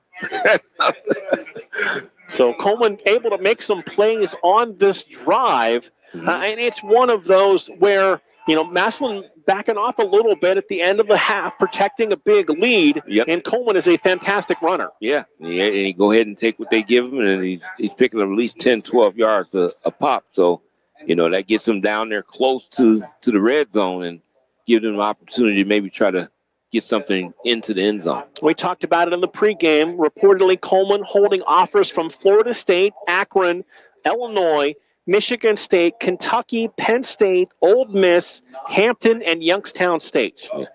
Well, I tell you, they'll keep coming as they keep moving forward. Right, listed as a quarterback athlete, but reports are he's being scouted to play defense. Yeah, and I can see that too because he shows something with his hands as far as getting rid of offensive linemen trying to block him, and he's trying to rush the passer. So they'll bulk him up even more for sure. Back to the Discount Power Sports scoreboard off of this play. 1st and 10 Raiders from the 24. Chaz Coleman to throw, try to set up the screen. They took that away. He goes downfield and a little too tall for his receiver at the 12-yard line. That crossing route was open, but he couldn't get him the football. Yeah, that's it. The accuracy was a little off there, and he definitely was open down there around the 10, 11-yard line, and it would have been a great completion if he could have. And give them an opportunity to get there to the end zone. Halftime, Bill Ryan Stadium in Niles. It is Struthers with a 34-0 lead over the Niles Red Dragons at the break on the Discount Power Sports scoreboard. Well, I tell you, they are having one tough year there. 2nd and 10 from the 24, 21 seconds to play in the half. Chance Coleman back to throw, and this time he is going to be sacked as he tried to take off up the middle. He'll be pulled down at the 30-yard line, and Coach Richardson going to have to burn that last time out. Yeah, for sure, and I think he made a mistake there because I'm looking down towards the right side of the end zone. You had two guys crossing, and there actually was only one defender that back there.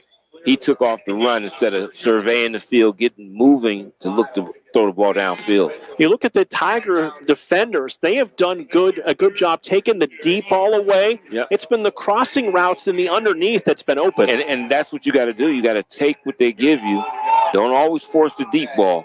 Go ahead and get that 10, 12, 15-yard completion because you keep doing that, you're down the field quickly. 17 seconds to play in the half. Raiders facing a 3rd down and 16 from the 30. Trying to get some points on the board here before the half. Senior night tonight as well for Raider Nation. Yes. We are getting to that time of the season. Yeah, that's when it gets towards the end of the season, that's what happens. That last game at home is usually senior night, and it's a big ordeal there. That's something. Sad moments when you see it. You know, we talked about it in the pregame. You're not going to be with us next week. It is your daughter's senior night. You will be there celebrating with her, and the other Mark Means will join me for that game. Right, yeah, that's something, I tell you. And her second senior night ceremony for her. Volleyball a couple weeks ago now as a cheerleader in Majorette. 3rd down, 16 from the 30. Coleman is back to throw. Has a man wide open on the wheel route. That is a Raider touchdown from 30 yards out. That was a great play. That was a great play there, the way they ran it. Executed great. The defensive back lost sight of where the receiver was at, and he was just running free. And, boy, those sometimes are the hardest pass to complete and to catch because you're just wide open and nobody's around you. That is Coleman to Coleman Bay for 32 yards out, and the Raider touchdown. And you said a well-drawn-up play. Yeah, absolutely it was. And, I mean, the defensive back really was on a twirling like a spinning top. Edmonds' extra point is up and good and off the beautiful new athletic facility. Then we see it finish for the first time since we've been here. Yeah, and it looks great, too. So that makes the score Massillon 24 and Warren Harding 7, and that is big. Yes, it is. For the Raiders' psyche going into the halftime. Yeah, absolutely. That's what the exact words I was going to say, because that's something. You got to have something positive to go on. That play to know that, hey, start doing some things to the outside with just that variation. That play just completely confused the defense. And you can do those things. Throw those things in, those crossing patterns. You and I both have noticed how wide open they are. And that's what they got to go to. And on the Discount Power Sports scoreboard, halftime, Girard 38, Hubbard 0. Wow. Now that is something. Yeah, Hubbard finishing the season with Girard and South Range to begin to end the regular season. Well, I tell you. So Jaron Edmonds will kick as we get set to kick the football away. Already an early 2-0 lead for the Yankees as they play tonight up in Cleveland. So again, Jaron Edmonds will handle the kickoff. Edmonds off the side of his foot, little pop-up kick, fielded on the run, and then took a big hit at the 40-yard line. So the Tigers will have 8 seconds and 2 timeouts to work with. Yeah, good coverage there, because that's the kind of thing that you may try, but if you don't cover it correctly, he breaks through that first line of defense, and that's a 6 points. Juan Soto with a 2-run home run in the top of the first, giving the Yankees an early 2-0 lead. And boy, that game was, I don't know how to describe it. It was incredible. Yeah. I can only imagine if you turned that game off before it was over and didn't see the finish. There's some people out there who might have done that. You know, I had to calm. My wife and I were watching the game, and I said, if it's down 6, I would think about turning off a playoff game. But it's just, I did that in a college football game a couple weeks ago. I was watching my Hurricanes against California, and I said, forget this. They're getting blown off the map. Slaughter going to just take a knee, and the Tigers elect to go to the locker room. We will head to the first half break. It is Massillon 24 and Warren Harding 7. We'll take a break, come back, and begin the halftime show next here on Western Reserve Radio 2 and Sports Radio 1240. Lena's Pierogi House is your home for the area's best variety of pierogies. Daily specials include the Polish platter, the Hungarian platter, stuffed cabbage, and halushki. Having a last-minute get-together? Lena's has you covered with a wide variety of frozen take-home pierogies and dumplings. Go to Facebook at Lena's Pierogi House to see the weekly lineup of available flavors for dine-in or carry-out. Catch the best at Lena's Monday from 10 a.m. to 4 p.m. and Tuesday through Friday from 10 a.m. to 8 p.m. 20 North Main Street in Hubbard, or call 234-254-8532.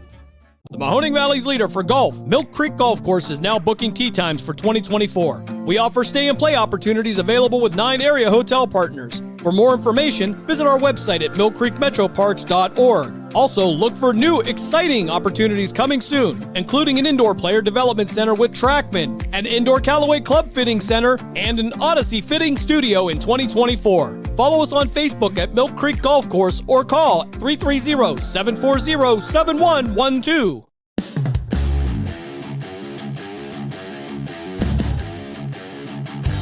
Catch all of the spring and summer action of Cleveland Cobras minor league football on the iMedia One network. Follow the Cobras as they compete against teams from around the region and beyond in pursuit of a premier amateur football league championship. And if you're looking to continue your playing or coaching career after high school, college, or even the pros, go to Facebook at Cleveland Cobras Football or call owner Jesse Caldwell at 330-416-3442. Be a part of the excitement of Cleveland Cobras football. Discount Power Sports at 778 North Main Street in Hubbard is hosting a raffle for a 125cc Ventura ATV. Tickets are $30 each, and 100 tickets are available. For each raffle, when those 100 are gone, a winner will be drawn and a new raffle will begin. Tickets can be purchased at any Hubbard home game or at 778 North Main Street or by calling 330-717-4441. $1,500 from each raffle will go toward a scholarship for the Hubbard Youth Coalition.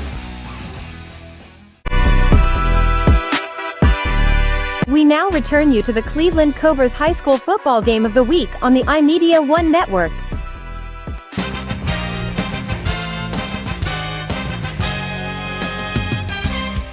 Welcome to the PAC Football Report for October 19th, 2024. I'm Joe Underko. This week we will take a quick look back at last week's football action in the President's Athletic Conference, while also previewing Week 7 contest this coming Saturday.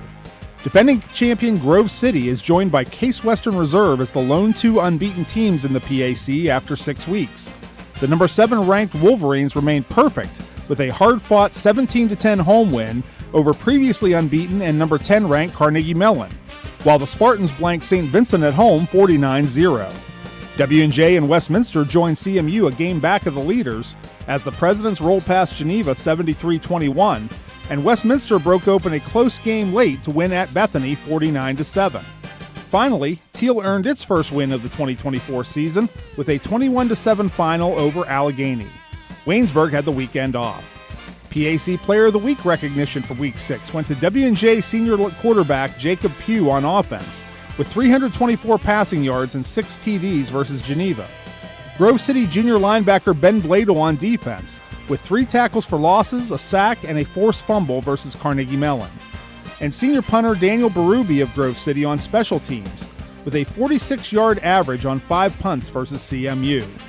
Top newcomer last week was Westminster freshman wideout DB Bright Cannon, with over 100 receiving yards and a punt return TD at Bethany. Week 7 features another PAC heavyweight matchup, as 5-0 Grove City travels to face 5-1 Washington and Jefferson at Cameron Stadium in Washington, with kickoff set for 6 p.m. W&J has dominated the series, which dates all the way back to 1893, winning 44 of 58 all-time meetings. However, the Wolverines snapped a long skid against the Presidents with a 31-24 home win in 2023.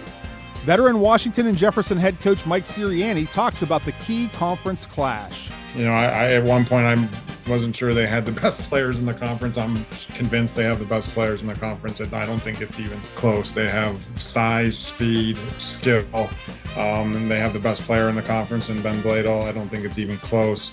2 teams hungry for a win meet when 0-5 Bethany travels to face 1-4 Waynesburg at Wiley Stadium at 1 p.m. It's the 62nd meeting between the local foes dating back to 1899, with the Bison leading the series 32-22-7. However, the Yellow Jackets have won the last 3 meetings, including a 35-26 final a year ago. Waynesburg head coach Cornelius Coleman talks about his team approached the bye week heading into the Bethany game. We did a little bit of everything. We do have a young ball club, so we wanted to take the opportunity to get some of our younger players extended reps, get them more familiar with the offense, the defense, the special teams, put them in some live situations so we can evaluate them again. 2-4 Geneva will look to bounce back from last week's W&J contest as the Golden Tornadoes host 1-5 Allegheny at Reeves Field in Beaver Falls at 7 p.m. The GTs lead the all-time series with the Gators 24-17-4, including a thrilling 27-21 final a year ago in Meadville. Geneva assistant coach Tom Contenta, pinch hitting for head coach Gino DeMarco, previews the Allegheny matchup. Anytime you're coming off a loss, you're looking to get back on the field as soon as possible. And I think that's what we're looking forward to. No matter who the opponent is, it just happens to be Allegheny. You see some good things of them. You see them progressing throughout the year, doing some driving the football. So we're looking at what they're doing, how we can match up, how we can take advantage of it. Other Week 7 PAC games include 1-5 St. Vincent traveling to face 4-1 Westminster at Haroldbury Stadium in New Wilmington at 1 p.m. The Titans have won 18 of 21 all-time meetings on the gridiron against the Bearcats in a series which began in 1949, including edging St. Vincent 22-20 last season. Finally, 5-0 Case Western Reserve looks to stay perfect when the Spartans host 1-4 Teal at DeSanto Field in Cleveland at 7 p.m. Case leads the all-time series 13-9 and has won the last 10 meetings with the Tomcats, with the last Teal win over Case being a 54-13 final back in 1981. That's all for this edition of the PAC Football Report. Log on to the conference website at www.pacathletics.org all season long for the latest news, scores, statistics, and other league information. You can also follow us on social media via X, Facebook, and Instagram. Links are available at the PAC website. I'm Joe Underko. Thanks for listening, and we'll see you at the stadium.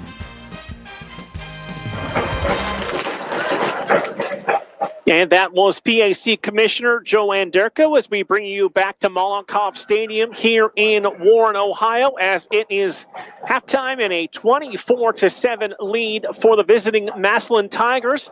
On the Discount Power Sports scoreboard, we start with a college football score just because I want to give it. Are you ready, Dave? Yes. First half, Duke 17, Florida State 4. I'm going to double check and make sure I have that right. 4? 2 safeties, man. Maybe. I will double check. We'll get back to that. We will take a timeout. When we come back, we'll get you first half stats and we'll get you scores around the valley from Discount Power Sports at the break. Massillon 24, Warren Harding 7, Western Reserve Radio 2, and Sports Radio 1240.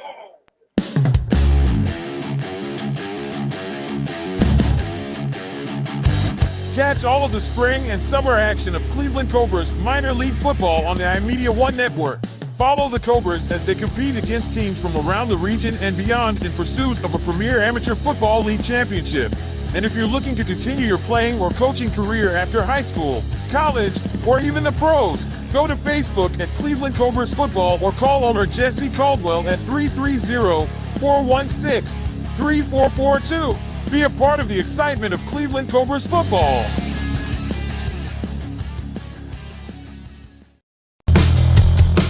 Malutic Live is your home for high school sports. We have all the scores on our social media platforms throughout the games. Enjoy our timely updates from local area schools year-round. You won't get the consistency and reliability from anyone else. Our number one priority is servicing our fans and getting them live news as it's happening. Follow us on social media, Twitter, Facebook, and Instagram at Malutic_live. And remember, our fans come first.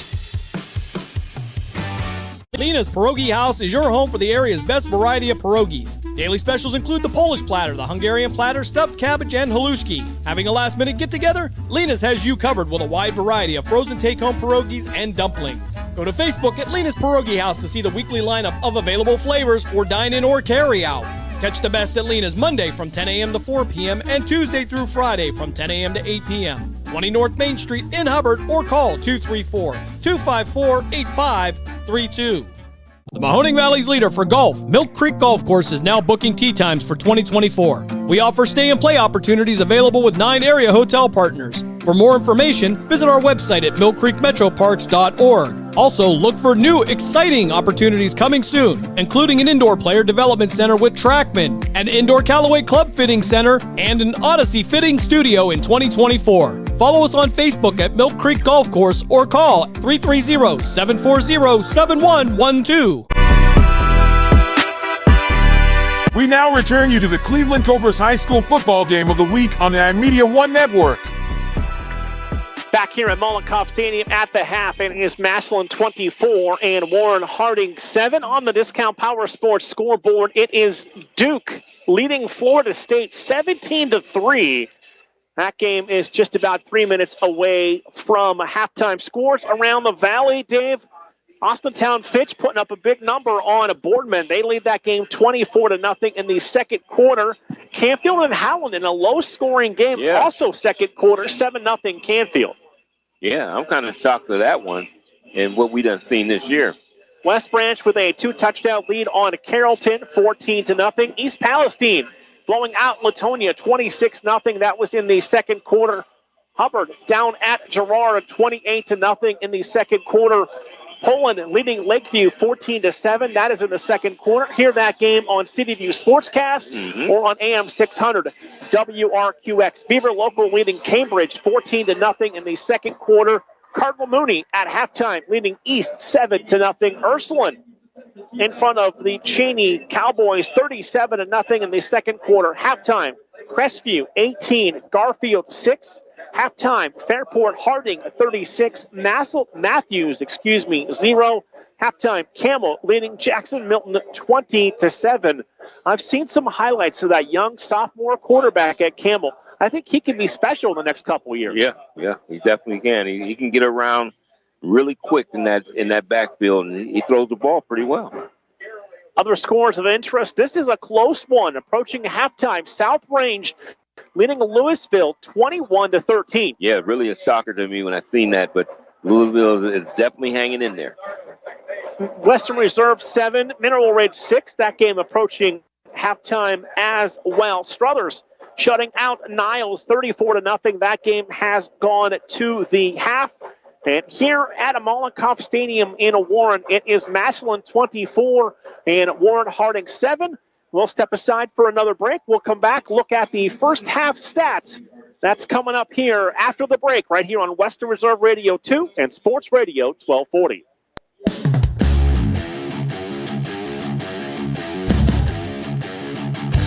Catch all of the spring and summer action of Cleveland Cobras minor league football on the iMedia One Network. Follow the Cobras as they compete against teams from around the region and beyond in pursuit of a premier amateur football league championship. And if you're looking to continue your playing or coaching career after high school, college, or even the pros, go to Facebook at Cleveland Cobras Football or call owner Jesse Caldwell at 330-416-3442. Be a part of the excitement of Cleveland Cobras football. During the fall and winter, grilling season never ends, and Gessler Propane is your local supplier that makes sure you get your hard-earned money's worth. Why go to gas exchanges to pay higher prices for tanks not filled to capacity? Gessler Propane makes sure you're prepared for year-round grilling with 100% filled tanks at a reasonable cost. See Bob Monday through Friday 10 to 4 and Saturday 9 to 3 at Gessler Propane, 702 Youngstown Poland Road, Struthers, or call 330-755-9119. Gessler Propane. They got gas. Western Reserve Radio is the Valley's online source for sports talk and local live events. Tune in and be a part of their live weekly shows, as well as all of the hard-hitting action of Youngstown Phantoms hockey, high school football, and the GDFL. Find them at westernreserveradio.com. Tune in and the Live 365 app to be a part of the area's sports conversation. Be sure to visit them on Facebook at Western Reserve Radio and on Twitter at WR_radio. Accidents happen. That's why you need Repair That Glass. Specializing in windshield replacement and all other auto glass, we offer a full range of automotive glass repairs. Our technicians can do everything from minor chip repair to a complete replacement. Your windows don't go up or down, they can fix that too, along with custom glass work and antiques. Repair That Glass is a family-run business for over 40 years. Repair That Glass. Call for your appointment now at 330-534-3192. We now return you to the Cleveland Cobras High School Football Game of the Week on the iMedia One Network. Halftime continues here from Mollenkoff Stadium in Warren with a 24-7 lead for the Massillon Tigers. And Dave, let's take a look at the first half numbers from Michael Rickard, who is having fun in the press box tonight. And I think he's just happy that you're back. Okay, that's it. For the Massillon Tigers, running the football, Jameer Gamble, 7 carries for 42 yards and a touchdown. Peyton Mitchell has 2 carries for 11 yards. Slaughter, the quarterback, has carried it 4 times for 6 yards. Mike Wright, 1 carry for 5 yards.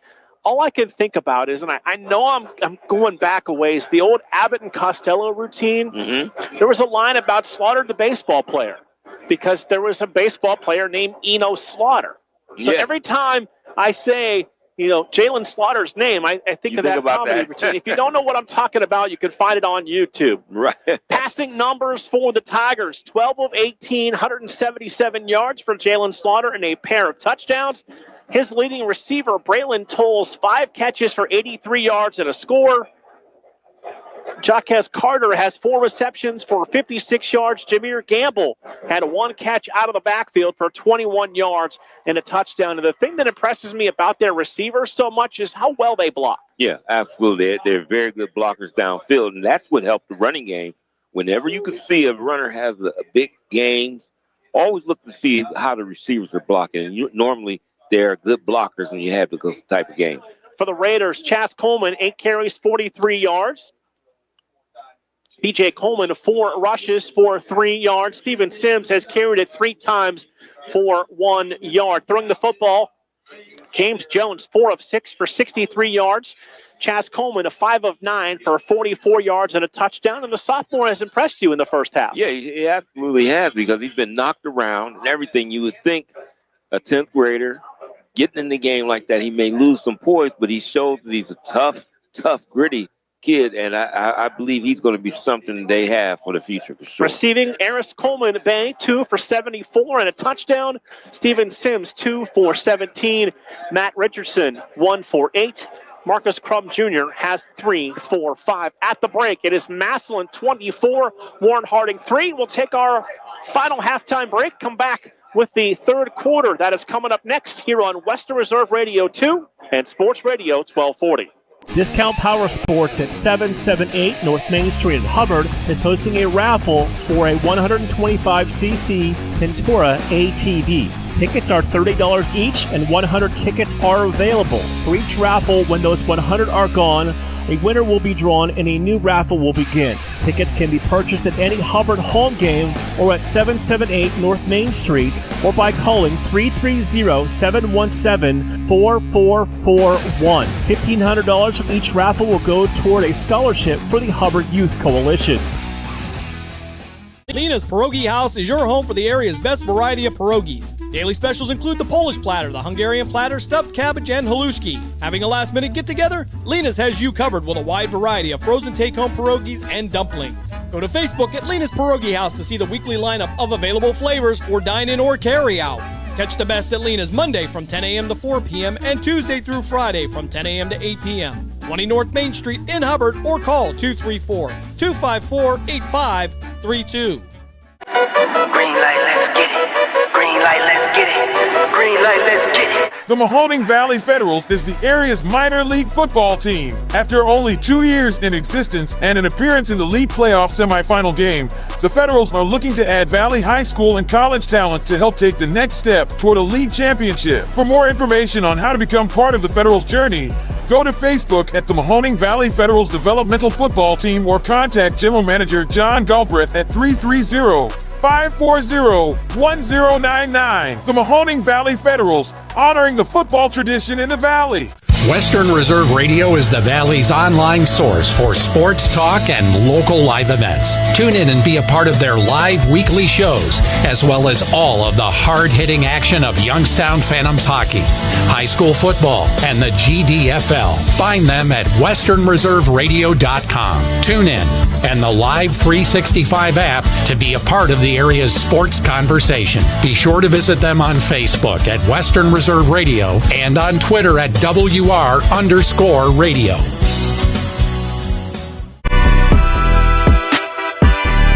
We now return you to the Cleveland Cobras High School Football Game of the Week on the iMedia One Network. Just about ready to begin the third quarter here tonight from Mollenkoff. A 24-7 lead for the visiting Massillon Tigers.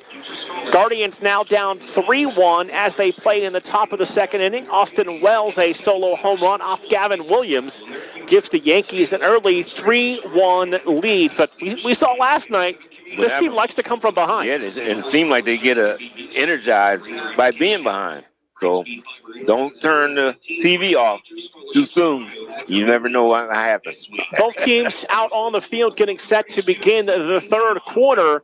And when you look at it, just how big was that touchdown before the end of the half for the Raiders? Oh, big time, because, I mean, it gives you some confidence. You've seen something, especially the play call that was just great and had the guy wide open. Now if they capitalize on the other things that you and I both have seen from up here, those crossing patterns are wide open. So if they mix that up a little bit with the run and keep it off balance, you never know what can happen in this game. But the difficulty with the crossing patterns is the guys up front have got to give the quarterbacks time. They absolutely do. And you don't have to run those crossing patterns so deep always either. You know, intermediate, get them, and then get them on the run when they catch it. And they can make some things happen. If you can time those plays up, I mean, you watch an Ohio State game, and that seems to be one of the favorite play calls is those crossing routes. But if you can time it, you can turn it upfield, it can turn it into a big play. Yeah, and if you got those type of receivers that know how to turn it up and can run with the football, then that's what you want to do. And when you speak about Ohio State, that's one thing that they can do with their receivers. They've been blessed with that for years now. Having great receivers. And they might have the best freshman on the planet in Jalen Smith. Yeah, he's one of them, that's for sure. That's for sure. Don't forget, coming up tomorrow, if you're listening here on the iMedia One Network side of things, Grove City College on the road to take on the W&J Presidents. That is a 5:15 pregame and a 6:05 kickoff. Note the different time for tomorrow. 5:15 pregame, 6:05 kick. Another big game for the Grove City Wolverines, ranked 7th in the nation. Yeah, and you can't doubt what they've been doing over these years now. And like I said, I always commend you to be able to go what you've been through with them and see them grow to where they at now. 16-game regular season winning streak now. Yeah, and I'm sure they want to keep this going this week. And it is a big game. Team is 5-1, and they're traveling into their home. So to go in there and get a win would be very significant for them. I would not hate to spend the first week of the new year in Houston. Yeah.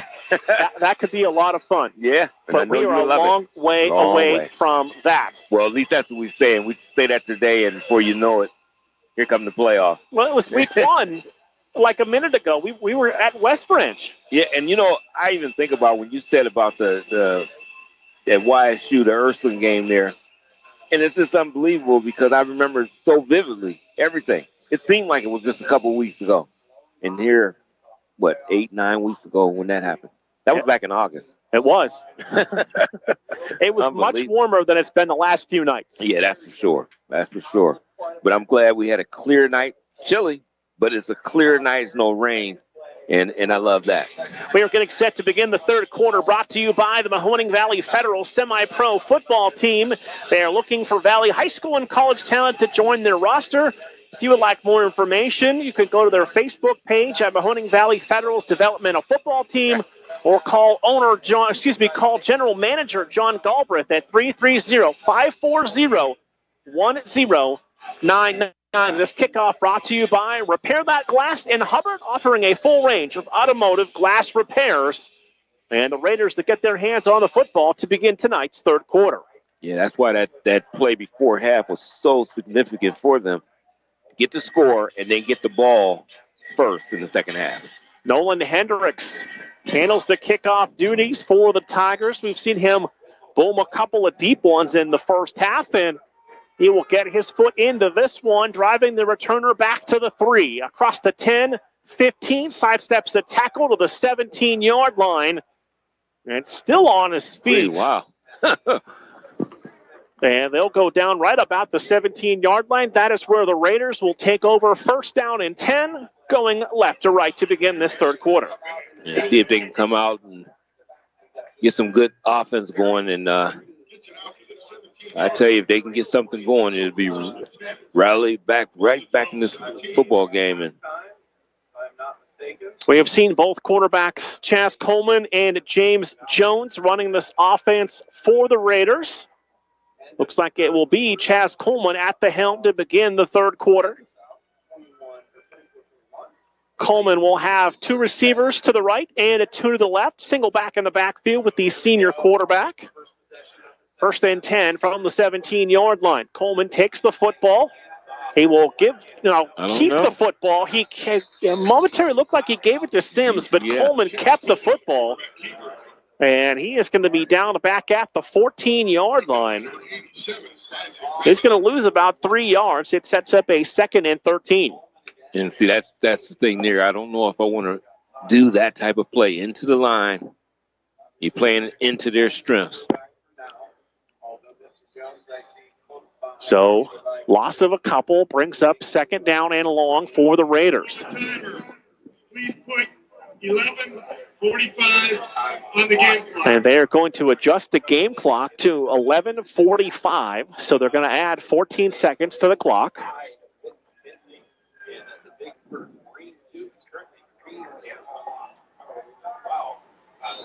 So 2nd down, 13 for the Raiders. 2 receivers to the right, 1 to the left side, wing to the left side. Slot man Sims goes in motion. And gave it to Sims, trying to turn the corner, and he's going to go out of bounds at the 16-yard line.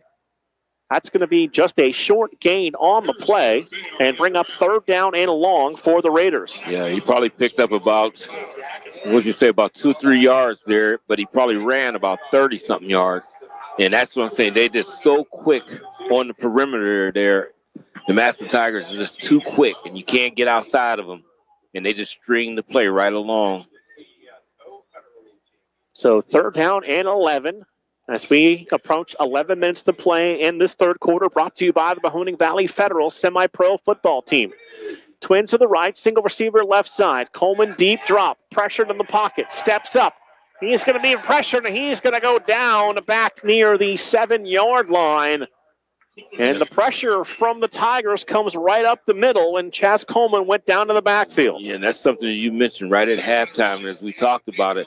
The quarterback needs some time to be able to look downfield, and he didn't have any at all on that play. I mean, they were in immediately from the defensive front. So 4th down and 19, and Coleman will come on to punt the football away from his own end zone. 2 returners at the 43-yard line for the Tigers. High snap. Coleman gets the kick away. Drifting back to the 48-yard line. Across the 45-40, 35-30 to the 25-yard line. Spinning his way down to the 23-yard line. On the return for the Tigers. That is Dylan Pringle, the senior wide receiver. Yeah, nice return there, spinning and like a top down there and making some plays there. That was a nice return, about 26 yards on the play. So they'll mark Pringle down at the 22-yard line. Well, that's actually 29 yards. I mean, that was a very good return there. So 1st and 10 for the Tigers as they come on the field for their first possession, third quarter. Tigers working right to left. Twins to each side of the formation. Single back in the backfield with Slaughter. That's Jameer Gamble. Slaughter takes the snap. Looks, hesitates. Downfield, receiver wide open, and it went through the hands of number 11, Ricardo Wells Jr., and fell incomplete. Yeah, that wasn't a bad pass there. It looked like it was going to be another score mark. It looked that way, but he wasn't able to grab it. So it sets up a 2nd down and a 10 for the Tigers. 2 receivers to the right, 1 to the left, wing to the left side. Slaughter takes the snap, gives the ball to Gamble. Look at Gamble found a little bounce. crease at the 15, 10, 5, touchdown Jameer Gamble. 22 yards for Jameer Gamble, and the Tigers push the lead to 30-7. Yeah, I mean, he's coming up there, and you got to make a tackle. You know, you can't come up here and just and not wrap. You're looking for trouble. This is a big time back there, and he just bounced off those tacklers and went into the end zone. Jameer Gamble, his 3rd rushing touchdown tonight, pushes the lead to 30-7 in favor of the Massillon Tigers. And Mateo Herrera, the sophomore, on for the extra point. Tigers a little short up front. They have a man hustling onto the field. Play clock under 20 seconds. Snap and hold are good. Herrera's extra point is up, and it is good. 9:48 to play in the 3rd quarter. It is Massillon 31, Warren Harding 7. We're back after this quick break on Western Reserve Radio 2 and Sports Radio 1240. Green light, let's get it. Green light, let's get it. Green light, let's get it. The Mahoning Valley Federals is the area's minor league football team. After only 2 years in existence and an appearance in the league playoff semifinal game, the Federals are looking to add Valley High School and college talent to help take the next step toward a league championship. For more information on how to become part of the Federals' journey, go to Facebook at the Mahoning Valley Federals Developmental Football Team or contact General Manager John Galbraith at 330-540-1099. The Mahoning Valley Federals, honoring the football tradition in the Valley. We now return you to the Cleveland Cobras High School Football Game of the Week on the iMedia One Network. Tigers take advantage of a short field, turn that into a touchdown run by Jameer Gamble, and now lead 31-7 with 9:48 to play here in the 3rd quarter. And each possession becomes more and more critical for the Raiders. Yeah, it's just almost like they're just eliminated that big play right before half. It's just like they eliminated it right there with that score. So 2 returners back deep for the Raiders. Oh, and this one a short kick that's a loose ball up front. And the Raiders are going to be able to maintain possession. Yeah. And this will be a nice short field at about the 43-yard line for the Raider offense. Yeah, very nice, sneaky type of kickoff there, because that was something you didn't think they would even do with this lead. So to be able to get that and retain the ball there, they got nice field position. I'm trying to remember what game I was watching last week where I don't know if it was intentional or not, but they kicked the ball literally off of one of the up men. Yeah, and what game was that? And then recovered. Yes. Was that Ohio State, Oregon? Yeah. You know, I watch so much football in a weekend, I can't keep all of the games straight. I was trying to think, was it pro with it? That's what it was. I don't think it was intentional, but it worked out in their favor. It sure did. That's going to be Chaz Coleman keeping the ball on 1st down with a flag way upfield away from the play at the 40-yard line. Boy, I don't know what happened up there. First half numbers, 1 turnover apiece, 2 penalties on Massillon, 4 on Warren Harding. So they will sort out this penalty. Don't know if this was another sideline. There was a sideline warning issued in the first half. This could be a penalty here. Defense, number 0. 10-yard penalty. So they got the foul defensively on Massillon's Lennox Lemon for holding. Third flag on the Tigers. Moves the football to the Massillon 42-yard line. First down and 10. They got great field position now here. 9:38 to play, third quarter, 31-7. Massillon leading Warren Harding. Coleman takes the snap, slings it downfield. Receiver had to go to the ground to make the catch, but that is Devin Morgan with the reception. Morgan picks up 5, second down and 5 from the Massillon 37-yard line. 21. So second down and 5. Raiders breaking the huddle a little late as they come to the line of scrimmage. One receiver to the left, 2 to the right side, wing to the left side. Coleman going to hand the football off. Now he'll keep it. Last second, Chaz Coleman. Boy, the pile is still going. Pushing the pile across the 30 and down to the 29-yard line. It looked like he was going to be stopped about 4 yards upfield. Yeah. And he got all the way across the 30. Boy, I tell you there, Marcus, it looked like he was around the 34-yard line. I thought it was over with. And the pile just kept moving and moving. It's an extra 5 yards. He's down to the 29. So first and 10 for the Raiders from that 29-yard line. 8:30 clock rolling here, third quarter. 2 receivers to the left, 1 to the right side, wing to the left side. Coleman takes the snap, tosses the pass outside. Receiver made the catch, and it got driven back at the point of contact at the 27-yard line. That's Maris Coleman Bay, the Brown verbal on the reception. Kickoff of 2, second down and 8 from the Massillon. I did some research on him leading up to this game. The academics are amazing. I saw one report that he has a 4.7 grade point average. Yeah, I tell you, and to have him be set up to be able to go to Brown, let you know something about the young man. 2 receivers left, 1 to the right side. Coleman going to roll that way. Looks downfield, has a man open, and it was a little too high, and it was a fastball incomplete at the 15-yard line. Yeah, and that's a pass that you could bring in, but if you notice the receiver, when he went up, he tried to body catch it. And a lot of times you just can't do that. You got to go up. That's why you want to catch it with the hands and be able to pull it in.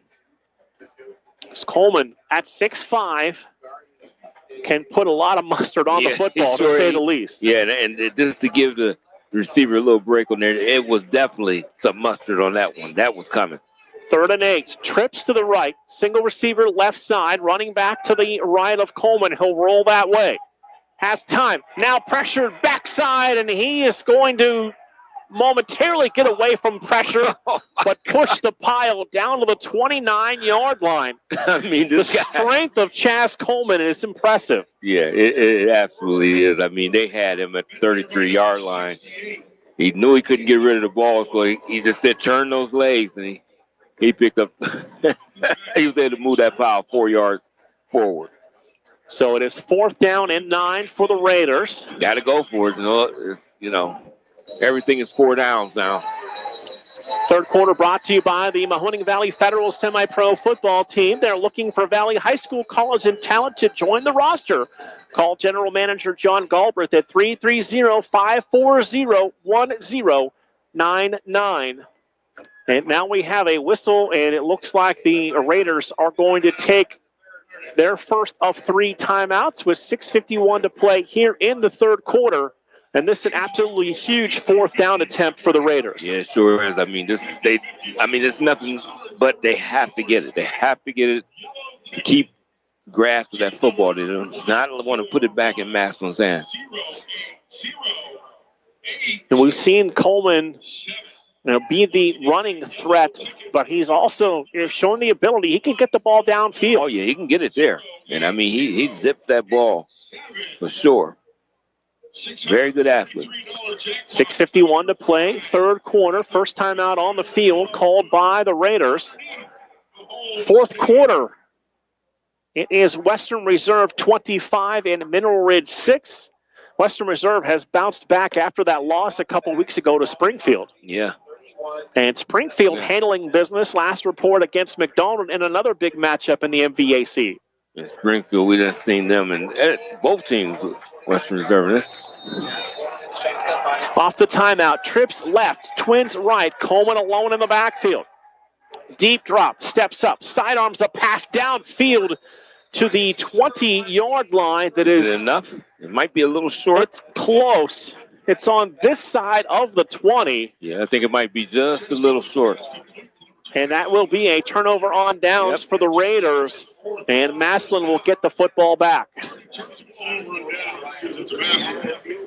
So Massillon gets the stop at 6:45. They will get the football back here in the third quarter, leading 31-7 over Warren Harding. Raiders on the road next week to take on the Austintown Fitch Falcons. We'll have that game for you here on Western Reserve Radio 2 and Sports Radio 1240. Massillon, of course, takes on Canton McKinley the next weekend on one of the biggest rivalries in the state of Ohio. Yeah, that's for sure. Tigers, two receivers to the right. Slot man goes in motion. Slaughter gives it to him on the sweep, trying to turn the corner. Great tackle and there. A defender for the Raiders was down on the turf, able to reach out, get a piece of Carter, and pull him to the turf. And I give him a lot of credit there to make that. I didn't get the number. I was trying to get it because he was being blocked by Nolan Davenport, the big 6'6", 290, and he handled his own business there to be able to make that tackle. Loss of 4, second and 14, back to the 17-yard line. Slaughter hands the ball off to Jameer Gamble, bouncing to the outside, looking for a block and got tripped up from behind as he got out near the 25-yard line. Pickup of about 8, but that's going to leave him around 4 yards shy of converting this third down. Yep. Nice tackle out there on the perimeter. Because he gets past there, it might be a big game. Extra receiver checks in for the Tigers. That's Ricardo Wells Jr., number 11. 6'1", 180-pound senior. He'll line up slot to the right side. A lot of room on this wide side. Slaughter takes the snap, goes to that short side, complete to Wells. Boy, I'm shocked. That's going to be a little bit shy. Yes. And bring up complete. Fourth down. You must have almost thought it was complete, but it's not. It wasn't. It's incomplete. They did call it incomplete. He wasn't able to control that throw, work on the sidelines. So 4th down and 7. Heckenbrack to punt the football away for the Massillon Tigers, the verbal commit to the University of Toledo Rockets. Snap back to him. Big rush. Gets a nice kick away. Returner's just going to back away from this one and let it drift out of bounds. And we'll see where they spot this football. We're right over there around the 47-yard line. All kinds of traffic. It was. Very good. Looks like you're on the 46 there. Right at the 46-yard line. So, again, Dave, the Raiders need to take advantage of some pretty good field position. Yeah. Sure is, though. Gives them another opportunity. You are listening to Sports Radio 1240 WBBW Youngstown, a Cumulus Media station, and Western Reserve Radio 2, part of the iMedia One Network. Mark Means, Dave Clark, Michael Rickard on the numbers, Matthew Craven at our iMedia studios in Struthers as we approach 9 o'clock. 1st and 10 for the Raiders from their 46-yard line. 5:22 to go, third quarter, brought to you by the Mahoning Valley Federal Semi-Pro Football Team. Trips to the outside. Fire downfield. That's Jones back in the game, completing the pass to Devin Morgan out to the 50-yard line. That's a gain of 4. It is 2nd down and 6. Yeah, he got that ball out there quick to the perimeter so he can make that grab and try to get something out of it. Good defensive play. He wasn't able to advance it anywhere. Second and 6 from the midfield stripe. Under 5 minutes to play, third quarter. And you figure with this lead, too, you see that the Tigers are playing a little bit of soft coverage on the corners. Trips to the left, single receiver right side. Jones takes the snap. Sophomore slings it to the outside, and that pass came up short of his intended target. He had all kinds of heat up the middle defensively, and that's Mike Wright Sr. coming from his D-line spot. Yeah, I mean, he was there quickly, too, Mark. I mean, right in his face. And he didn't have much time to get rid of the football. So 3rd down and 6 from the midfield stripe. So the Raiders going to substitute in a couple of extra receivers. Jones got to sprint this one on as the play clock is rolling down to 5 seconds as they come to the line. Raiders got all kinds of confusion on the field, and they're going to have to take a timeout. Timeout on the field, 4:35 to play third quarter. Massillon 31, Warren Harding 7. We're back after a quick break on Western Reserve Radio 2 and Sports Radio 1240. During the fall and winter, grilling season never ends, and Gessler Propane is your local supplier. Then make sure you get your hard-earned money's worth. Why go to gas exchanges to pay higher prices for tanks not filled to capacity? Gessler Propane makes sure you're prepared for year-round grilling with 100% filled tanks at a reasonable cost. See Bob Monday through Friday, 10 to 4, and Saturday, 9 to 3 at Gessler Propane, 702 Youngstown Poland Road, Struthers, or call 330-755-9119. Gessler Propane. They got gas.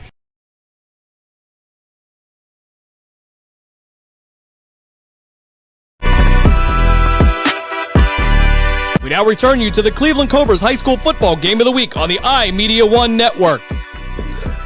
Welcome back to Malakoff Stadium here in Warren. Discount Power Sports scoreboard, under 9 minutes to play fourth quarter.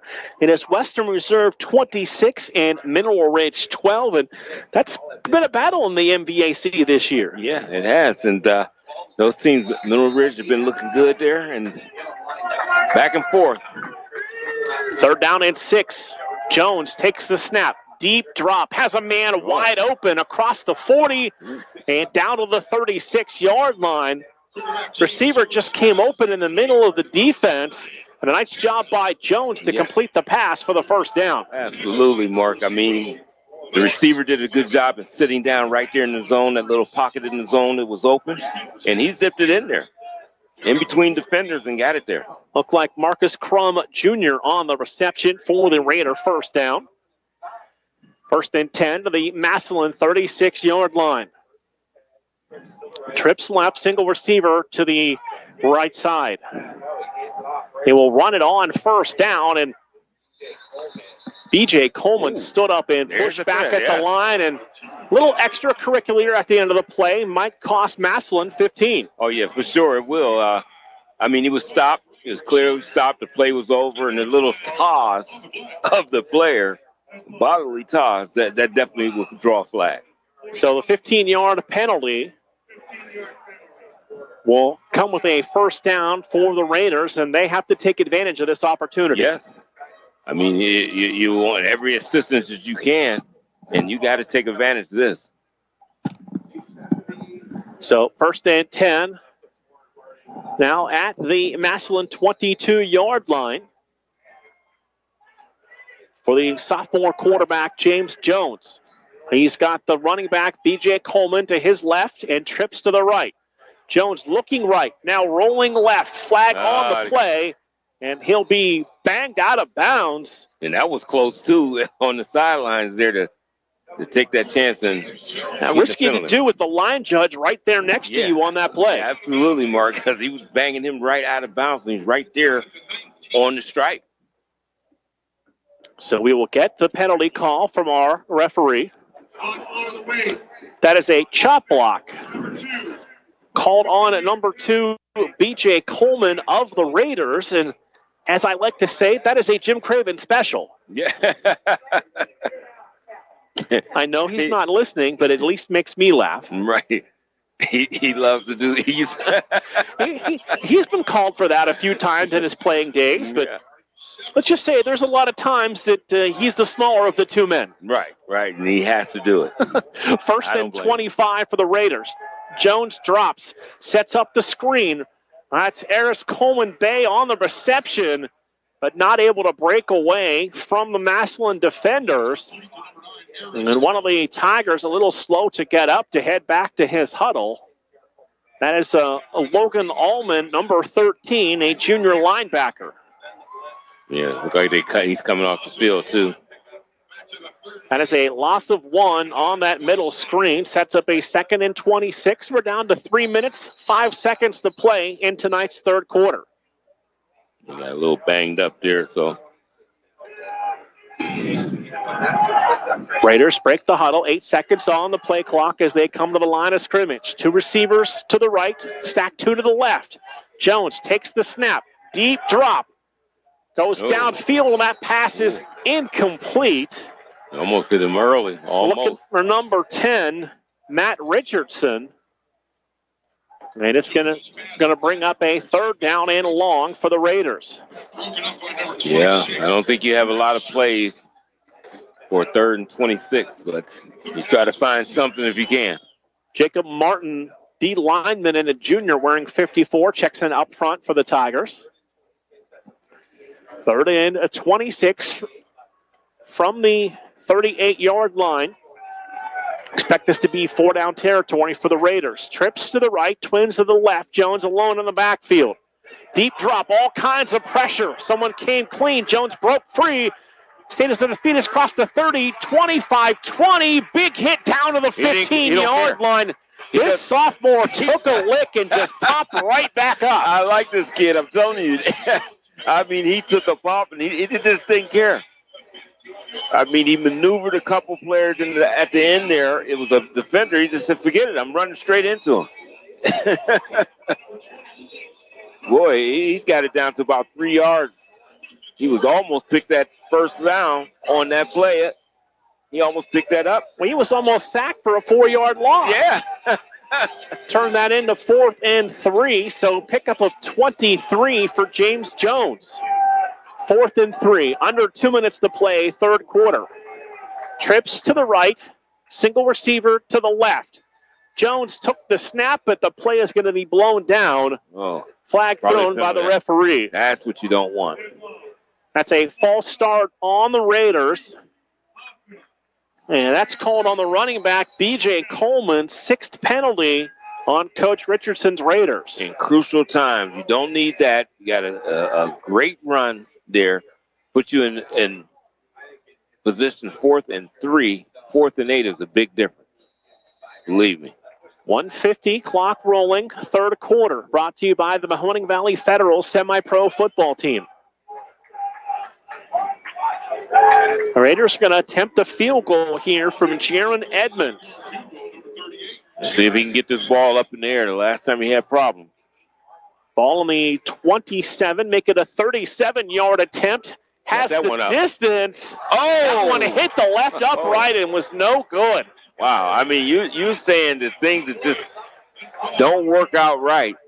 Boy, that one, he had enough height on it, enough distance, and it hits the upright. Comes back. They hit the left upright and no good. Wow. Jaron Edmonds had plenty of distance on that 37-yard attempt. Yeah, he definitely got a good, hit that ball really good. Final tonight from Arrowhead Stadium in Girard. The Indians defeat Hubbard tonight 45-6. So it was a win for Hubbard last week, but they take it on the chin tonight to Girard. The Guardians have gotten on the board again. They now trail the Yankees 3-2. Oh, there. Here he is. And that is going to be returned back for the Massillon Tigers. That is number 21, Jameer Gamble. That's insane. Gamble, once he broke free, there was no one that was going to catch him on that return. That puts Gamble at 10 carries for $152 and 3 touchdowns. So it's 3 rushing touchdowns and 1 receiving tonight for Jameer Gamble. Yeah, and somebody's on the phone from Temple now. I tell you. Temple, if not others. Right, Temple and Central Michigan, reported to have shown interest in Gamble to play at the next level. Oh, yeah. Snap down, extra point on the way, and the kick is good. And with 33 seconds to go here in this third quarter, it is now Massillon 38 and the Warren Harding Raiders 7.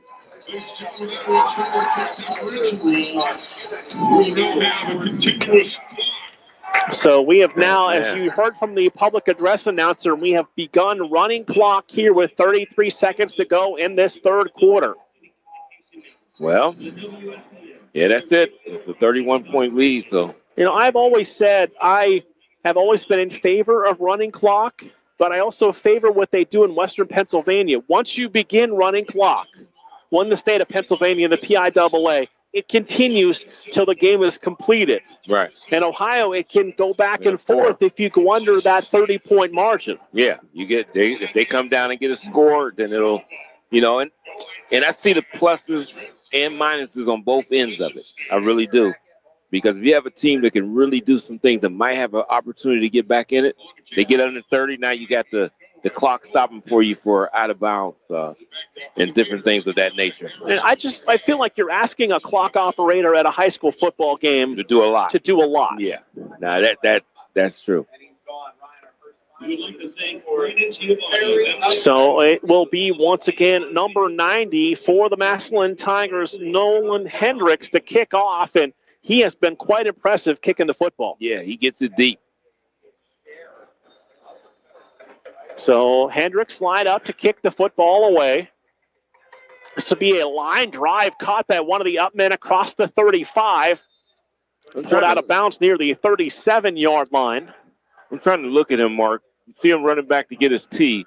Is he in socks? I'm trying to see. Or is that shoes? Yeah, he's got his cleats on, I believe. Okay, I'm trying to... That was Raylan Adams on the return for the Raiders. I'm thinking about that because you remember we used to see the barefooted kickers, all that back in there. You don't see that no more.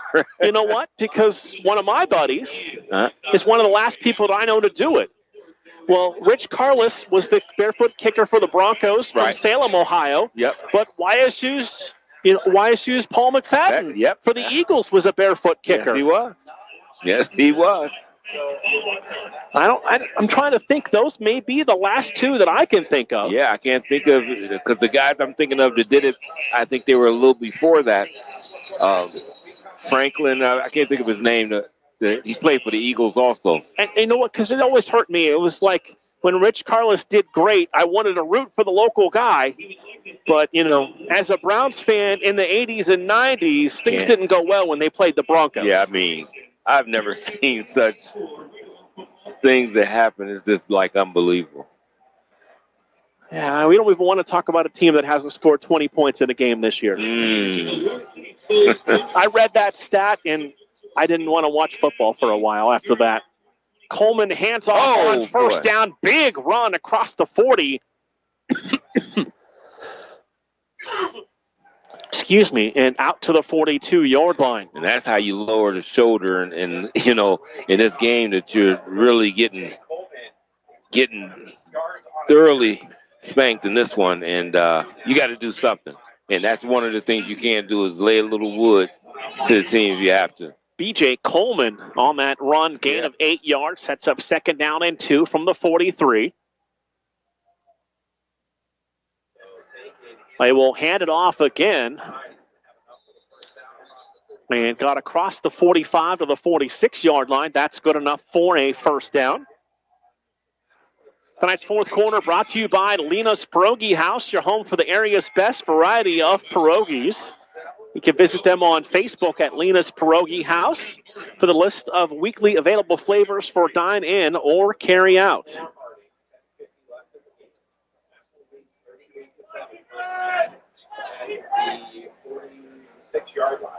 They're going to run it again on first down. This time the Tigers were in the backfield to make the play for a short loss. I think they took it as disrespect. They coming in there running power plays, and they said, that's enough of that.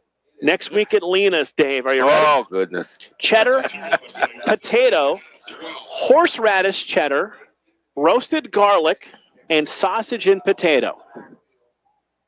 Oh, man. I am hungry. And, hey,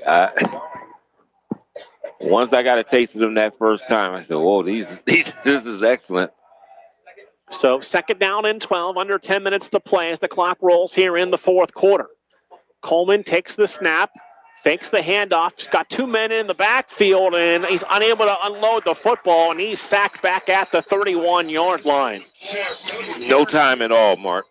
We talked about this tonight quite a bit. They just don't have any time at all. So that's when you I mean, it's late in the game now, but that's the strategy where you got to have quick passes.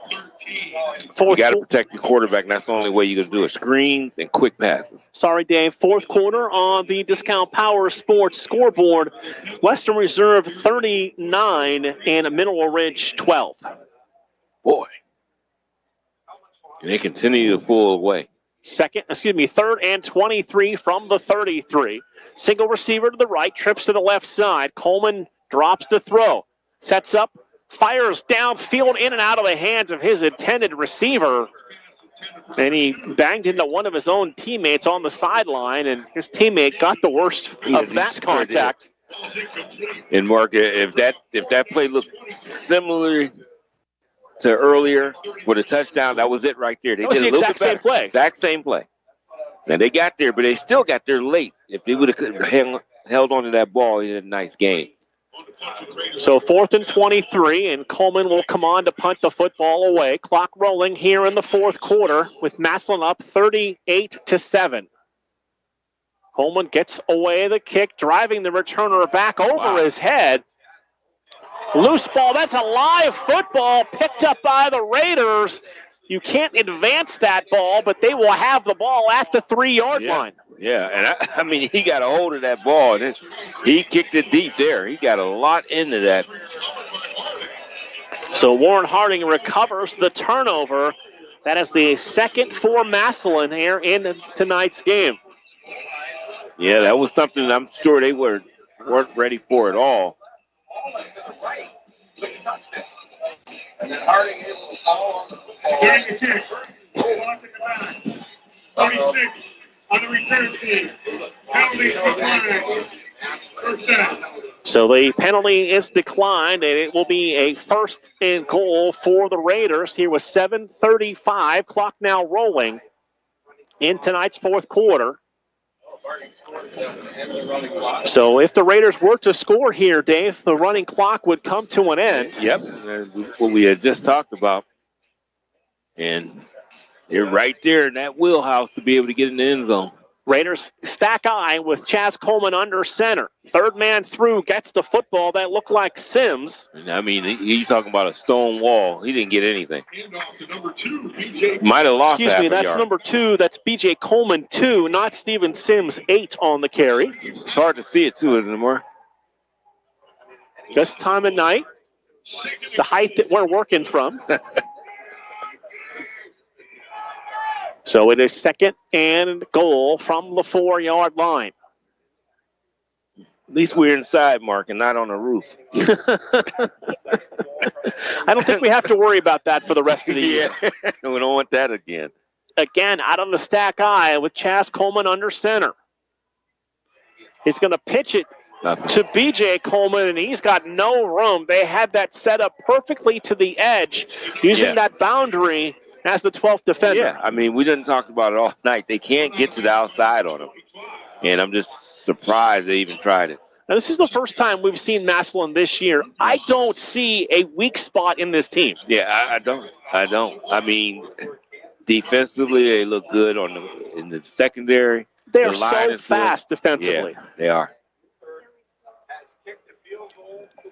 So it's 3rd and goal from the 5-yard line. 5 minutes, 50 seconds to go, fourth quarter. Again, Raiders will come out of a stack eye formation. Coleman to throw. Pressured. Stepping up. And Coleman able to push the pile down to about the 1-yard line. Well, it's going to be 4th and goal for the Raiders from the 1. Yep, and I think this is it. See what they can do with it. We approach 5 minutes to play in the 4th quarter, brought to you by Lena's Pierogi House. So the Raiders will play on 4th and goal from the 1-yard line. Coleman under center. Stack eye in the backfield. B.J. Coleman, the tailback. Chaz Coleman trying to get into the end zone.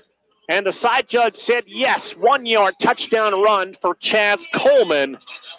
And the Raiders cut the Massillon lead to 38-13 with 5:01 to play here in the 4th quarter. Yeah, went with the little tush push and got him into the end zone. And that's a big quarterback, and that's what you do. Power it in with him. Now, I remember when that used to be a penalty that was not called on a certain team in Southern California, but now everybody does it. Yeah. And the one that did it in Southern California wasn't as, what you would say, deliberate as the ones we see now. I mean, what we seen back then was unbelievable. I think what Reggie Bush did was a little deliberate. Yeah, but it was just one guy. Now you got 4 guys pushing into the end zone. But it was supposed to be a penalty. Yeah. That was aiding at that time. Mm-hmm. That was aiding the runner, correct? Yeah, that's what they said. But I always thought it was football. That's what I thought. I did. But I know it is it's almost like the tuck rule. You didn't hear about it too much, but it is in the rule book. You know, I may have watched that game with some dislike for USC. May have. Yeah, I think so. So that may have clouded my judgment on that play. May have. Yeah, but it was in the rule book, though. I mean, there's a lot of things that are in the rule books that aren't called in every sport. Yeah, oh yeah, sure. Watch an NBA game and see how often they call traveling. Yeah, Traveling can be called when necessary, but not always. Well, just like calling holding in a pro football game or a college game. You almost call it all the time. But I know they never called anything on you in your playing days, did they? Yeah, they called a lot. No pass interference. You always kept those hands inside, right? Yeah, I tried to. All the way inside the jersey on the shoulder pads. And a player down for the Raiders that is being helped off the field for Warren Harding. That is Kenneth Bird, a senior, wearing number 52. Good to see him up walking on his own. Yeah. But I tell you, you play DB, we used to do all kind of little tricks. I had so many gloves, I would match them up with the jersey that you're playing. So then you can get away with the little things. Edmonds on to attempt the extra point at the 5:01 mark.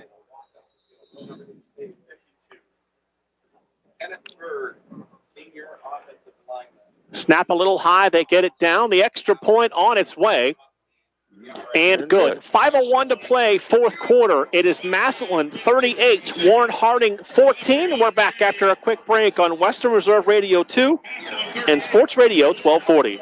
Lena's Pierogi House is your home for the area's best variety of pierogies. Daily specials include the Polish platter, the Hungarian platter, stuffed cabbage, and halushki. Having a last-minute get-together? Lena's has you covered with a wide variety of frozen take-home pierogies and dumplings. Go to Facebook at Lena's Pierogi House to see the weekly lineup of available flavors for dine-in or carry-out. Catch the best at Lena's Monday from 10 a.m. to 4 p.m. and Tuesday through Friday from 10 a.m. to 8 p.m. 20 North Main Street in Hubbard or call 234-254-8532. We now return you to the Cleveland Cobras High School Football Game of the Week on the iMedia One Network. Right back here to Mollenkoff Stadium with Massillon leading Warren Harding 38-14. On the Discount Power Sports scoreboard, we can tell you Poland now with a 35-7 lead over the Lakeview Bulldogs, and the Phantoms trailing the Lincoln Stars 2-0. And a final, Western Reserve beats Mineral Ridge 39-12. Yeah, that's very impressive by the Western Reserve. Time for another kickoff brought to you by Repair That Glass in Hubbard, offering a full range of automotive glass repairs. For an appointment, call 330-534-3192. Edmonds' kick is away. Fielded at the 11 across the 10, 15, 20, 25, 30, and out near the 32-yard line before being pulled down. And that's another phase that's been impressive. The special teams, whether it's the coverage or the return game. Yeah, sure. And that was Gamble again on the return. But we've seen that really change at all levels of football. It used to be, you had your starters on offense, your starters on defense, your starters on special teams. Now coaches, they put the best 11 on the field. Yep. You are absolutely right. You see a lot of them out there, your star players per se, they're out there on special teams. Well, it used to be you had to earn the right to play as an upperclassman. Yeah. Now coaches want to win. Yeah. Not that they didn't then. They just are willing to play younger players now. Well, you get on the hot seat as a coach so quickly, so you got to win. Before the snap of the football, they've got a whistle, and looks like one of the Raiders going to come off to the sidelines. Had a little bit of a limp in his walk to the sidelines. That was Donovan Solero McCoy, number 17. Oh. That is Manuel Patterson now in the game at quarterback for the Tigers. Pass is complete to number 84. And on the reception, that is number 84 for Massillon, Jackson Jr. That's a gain of 6. It's 2nd down and 4. Yeah, they got a lot of backups in there, and they're milking that entire clock if they almost can. Xavier Owens, sophomore running back in there, 5'10 at 205. This entire roster is big. Handoff. That looks like that is Owens on the carry. And he's out to the 45-yard line. That's a pickup of 7 yards and a Massillon first down. Yeah, a little stocky guy there. So 1st and 10 from the 45-yard line.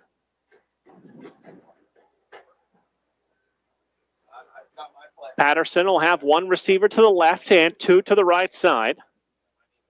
With Owens the feature back, play clock has not begun yet.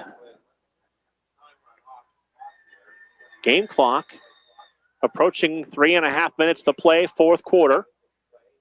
Patterson turns towards the line of scrimmage, 5'10", 150-pound sophomore, backup quarterback for the Tigers. Turns, he'll hand it off. Nice run. That's Owens again with another first down. Broke free down the sidelines, 20, 15, 10, 5. And that is a touchdown for Owens. What a run. And that's the sophomore year, you said. Nice size, but then he showed he had some speed there, too, as he went down the sidelines, and he ran past everyone. Yeah, there is a lot of depth on this roster. You can tell why they are the defending Division II state champions. Yeah, absolutely. So that will be the long touchdown run for Owens. And now they will come on to attempt the extra point, and we have resumed running clock at 44-14. So Herrera going to line up for the extra point. Yeah, we've seen the game clock has been running, but had some issues the last couple of snaps on the play clock. Owens, after that long run, will now hold. Snap down, extra point on the way, and that kick is good. It's now Massillon 45 and Warren Harding 14. Yep. Dave, we wrap up the regular season next week with Warren Harding and Austintown Fitch, another pair of rivals getting together to finish out the regular season. Yeah, and I'm sure Harding wants to try to bounce back, but they got a formidable foe in front of them to bounce back against. So it's going to be an uphill battle for them going to Austintown to play the Fitch Falcons. And then the regular season ends next week. We begin week 11. We talked about this the last couple of weeks. You and I, we're going to be with the South Range Raiders. Wherever the Raiders go, we're going to be with them. We'll be with them, and hopefully they can take us for a ride all the way to the state if possible. According to Joe Idle, it seems like they had locked up that first round home game, and we'll see where it goes from there. Yep. It's going to be interesting, Mark, but I'm looking forward to it. And we will get to see, as you like to say, the machine. The machine. I mean, I always think of Albert Pujols, but you think of South Range football. Yeah, that was a machine, too. In his prime, wasn't he one? Final score on the Discount Power Sports scoreboard, Ursuline 37, Cheney 6. So after almost coming back in week 1, the Irish have rolled through the last 8 weeks. Yep. Kick away, recovered across the 10, 15 to the 20, trying to bounce outside and down to the 22-yard line. So on the return for the Raiders, that's Devin Morgan at number 21. Again, Raiders will face the Falcons next week right here on Western Reserve Radio 2 and Sports Radio 1240. Massillon and McKinley. And it's always been it's been a dream game to just go watch as a fan. Yeah. I'm always working, so I have not been able to get to that game yet, but someday.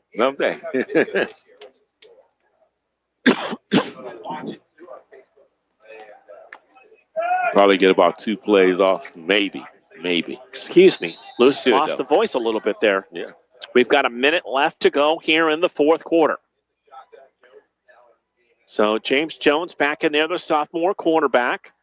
Single receivers to each side. Jones letting the play clock roll down as it approaches 10 seconds. They will run it on first down. And that's B.J. Coleman on the carry for the Raiders. And we'll have to see the Raiders snap it one more time here tonight. About a second off, so we'll definitely get one more snap out. Unless they want to just forget about that 1 second and let it run out. And it looks like what they might do is the Raiders are heading to the sidelines across from us. We are in the visiting press box here at Mollenkoff Stadium. And that is going to be the final here this evening from Mollenkoff Stadium. It is Massillon 45 and Warren Harding 14. With the win, the Tigers improved to 7-2 on the season. And with the loss, the Raiders dropped to 6-3. We'll take a break, come back, begin the postgame show next here on Western Reserve Radio 2 and Sports Radio 1240. Lena's Pierogi House is your home for the area's best variety of pierogies. Daily specials include the Polish platter, the Hungarian platter, stuffed cabbage, and halushki. Having a last-minute get-together? Lena's has you covered with a wide variety of frozen take-home pierogies and dumplings. Go to Facebook at Lena's Pierogi House to see the weekly lineup of available flavors for dine-in or carry-out. Catch the best at Lena's Monday from 10 a.m. to 4 p.m. and Tuesday through Friday from 10 a.m. to 8 p.m. 20 North Main Street in Hubbard or call 234-254-8532.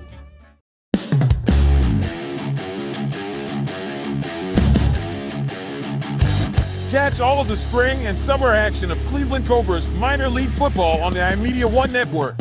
Follow the Cobras as they compete against teams from around the region and beyond in pursuit of a premier amateur football league championship. And if you're looking to continue your playing or coaching career after high school, college, or even the pros, go to Facebook at Cleveland Cobras Football or call owner Jesse Caldwell at 330-416-3442. Be a part of the excitement of Cleveland Cobras football. Discount Power Sports at 778 North Main Street in Hubbard is hosting a raffle for a 125cc Ventura ATV. Tickets are $30 each and 100 tickets are available. For each raffle, when those 100 are gone, a winner will be drawn and a new raffle will begin. Tickets can be purchased at any Hubbard home game or at 778 North Main Street or by calling 330-717-4441. $1,500 from each raffle will go toward a scholarship for the Hubbard Youth Coalition. Accidents happen. That's why you need Repair That Glass. Specializing in windshield replacement and all other auto glass, we offer a full range of automotive glass repairs. Our technicians can do everything from minor chip repair to a complete replacement. Your windows don't go up or down, they can fix that too, along with custom glass work and antiques. Repair That Glass is a family-run business for over 40 years. Repair That Glass. Call for your appointment now at 330-534-3192.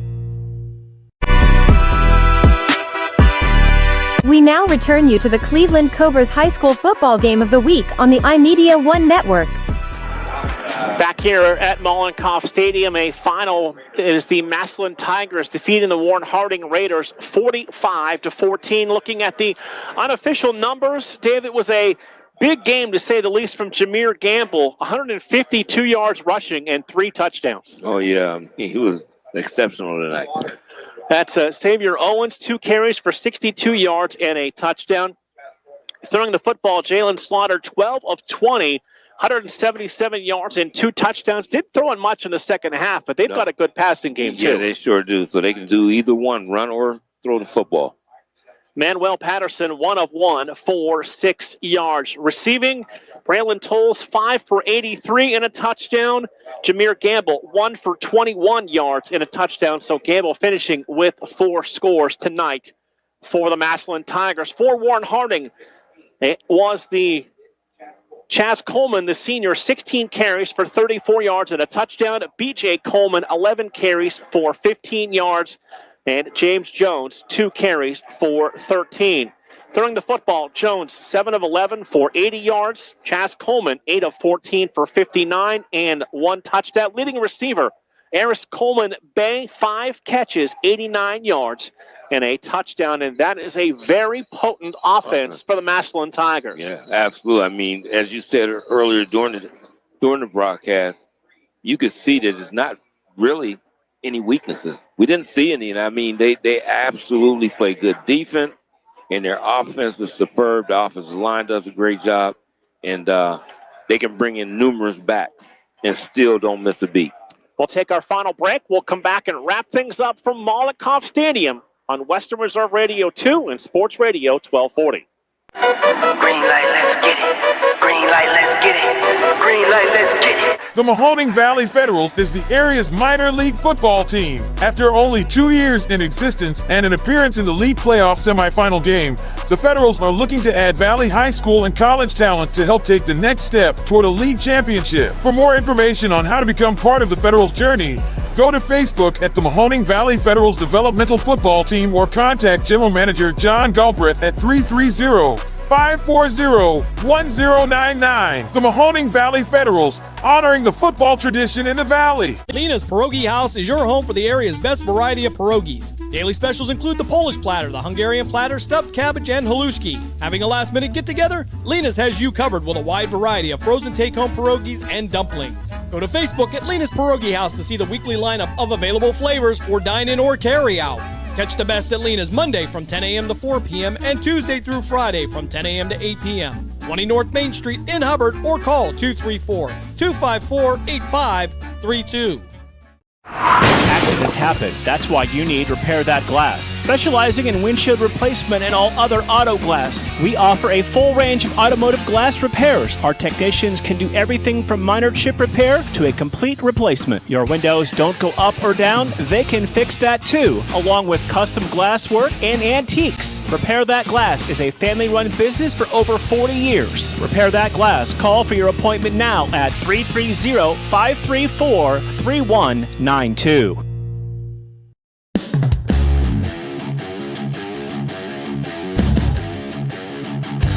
Catch all of the spring and summer action of Cleveland Cobras minor league football on the iMedia One Network. Follow the Cobras as they compete against teams from around the region and beyond in pursuit of a premier amateur football league championship. And if you're looking to continue your playing or coaching career after high school, college, or even the pros, go to Facebook at Cleveland Cobras Football or call owner Jesse Caldwell at 330-416-3442. Be a part of the excitement of Cleveland Cobras football.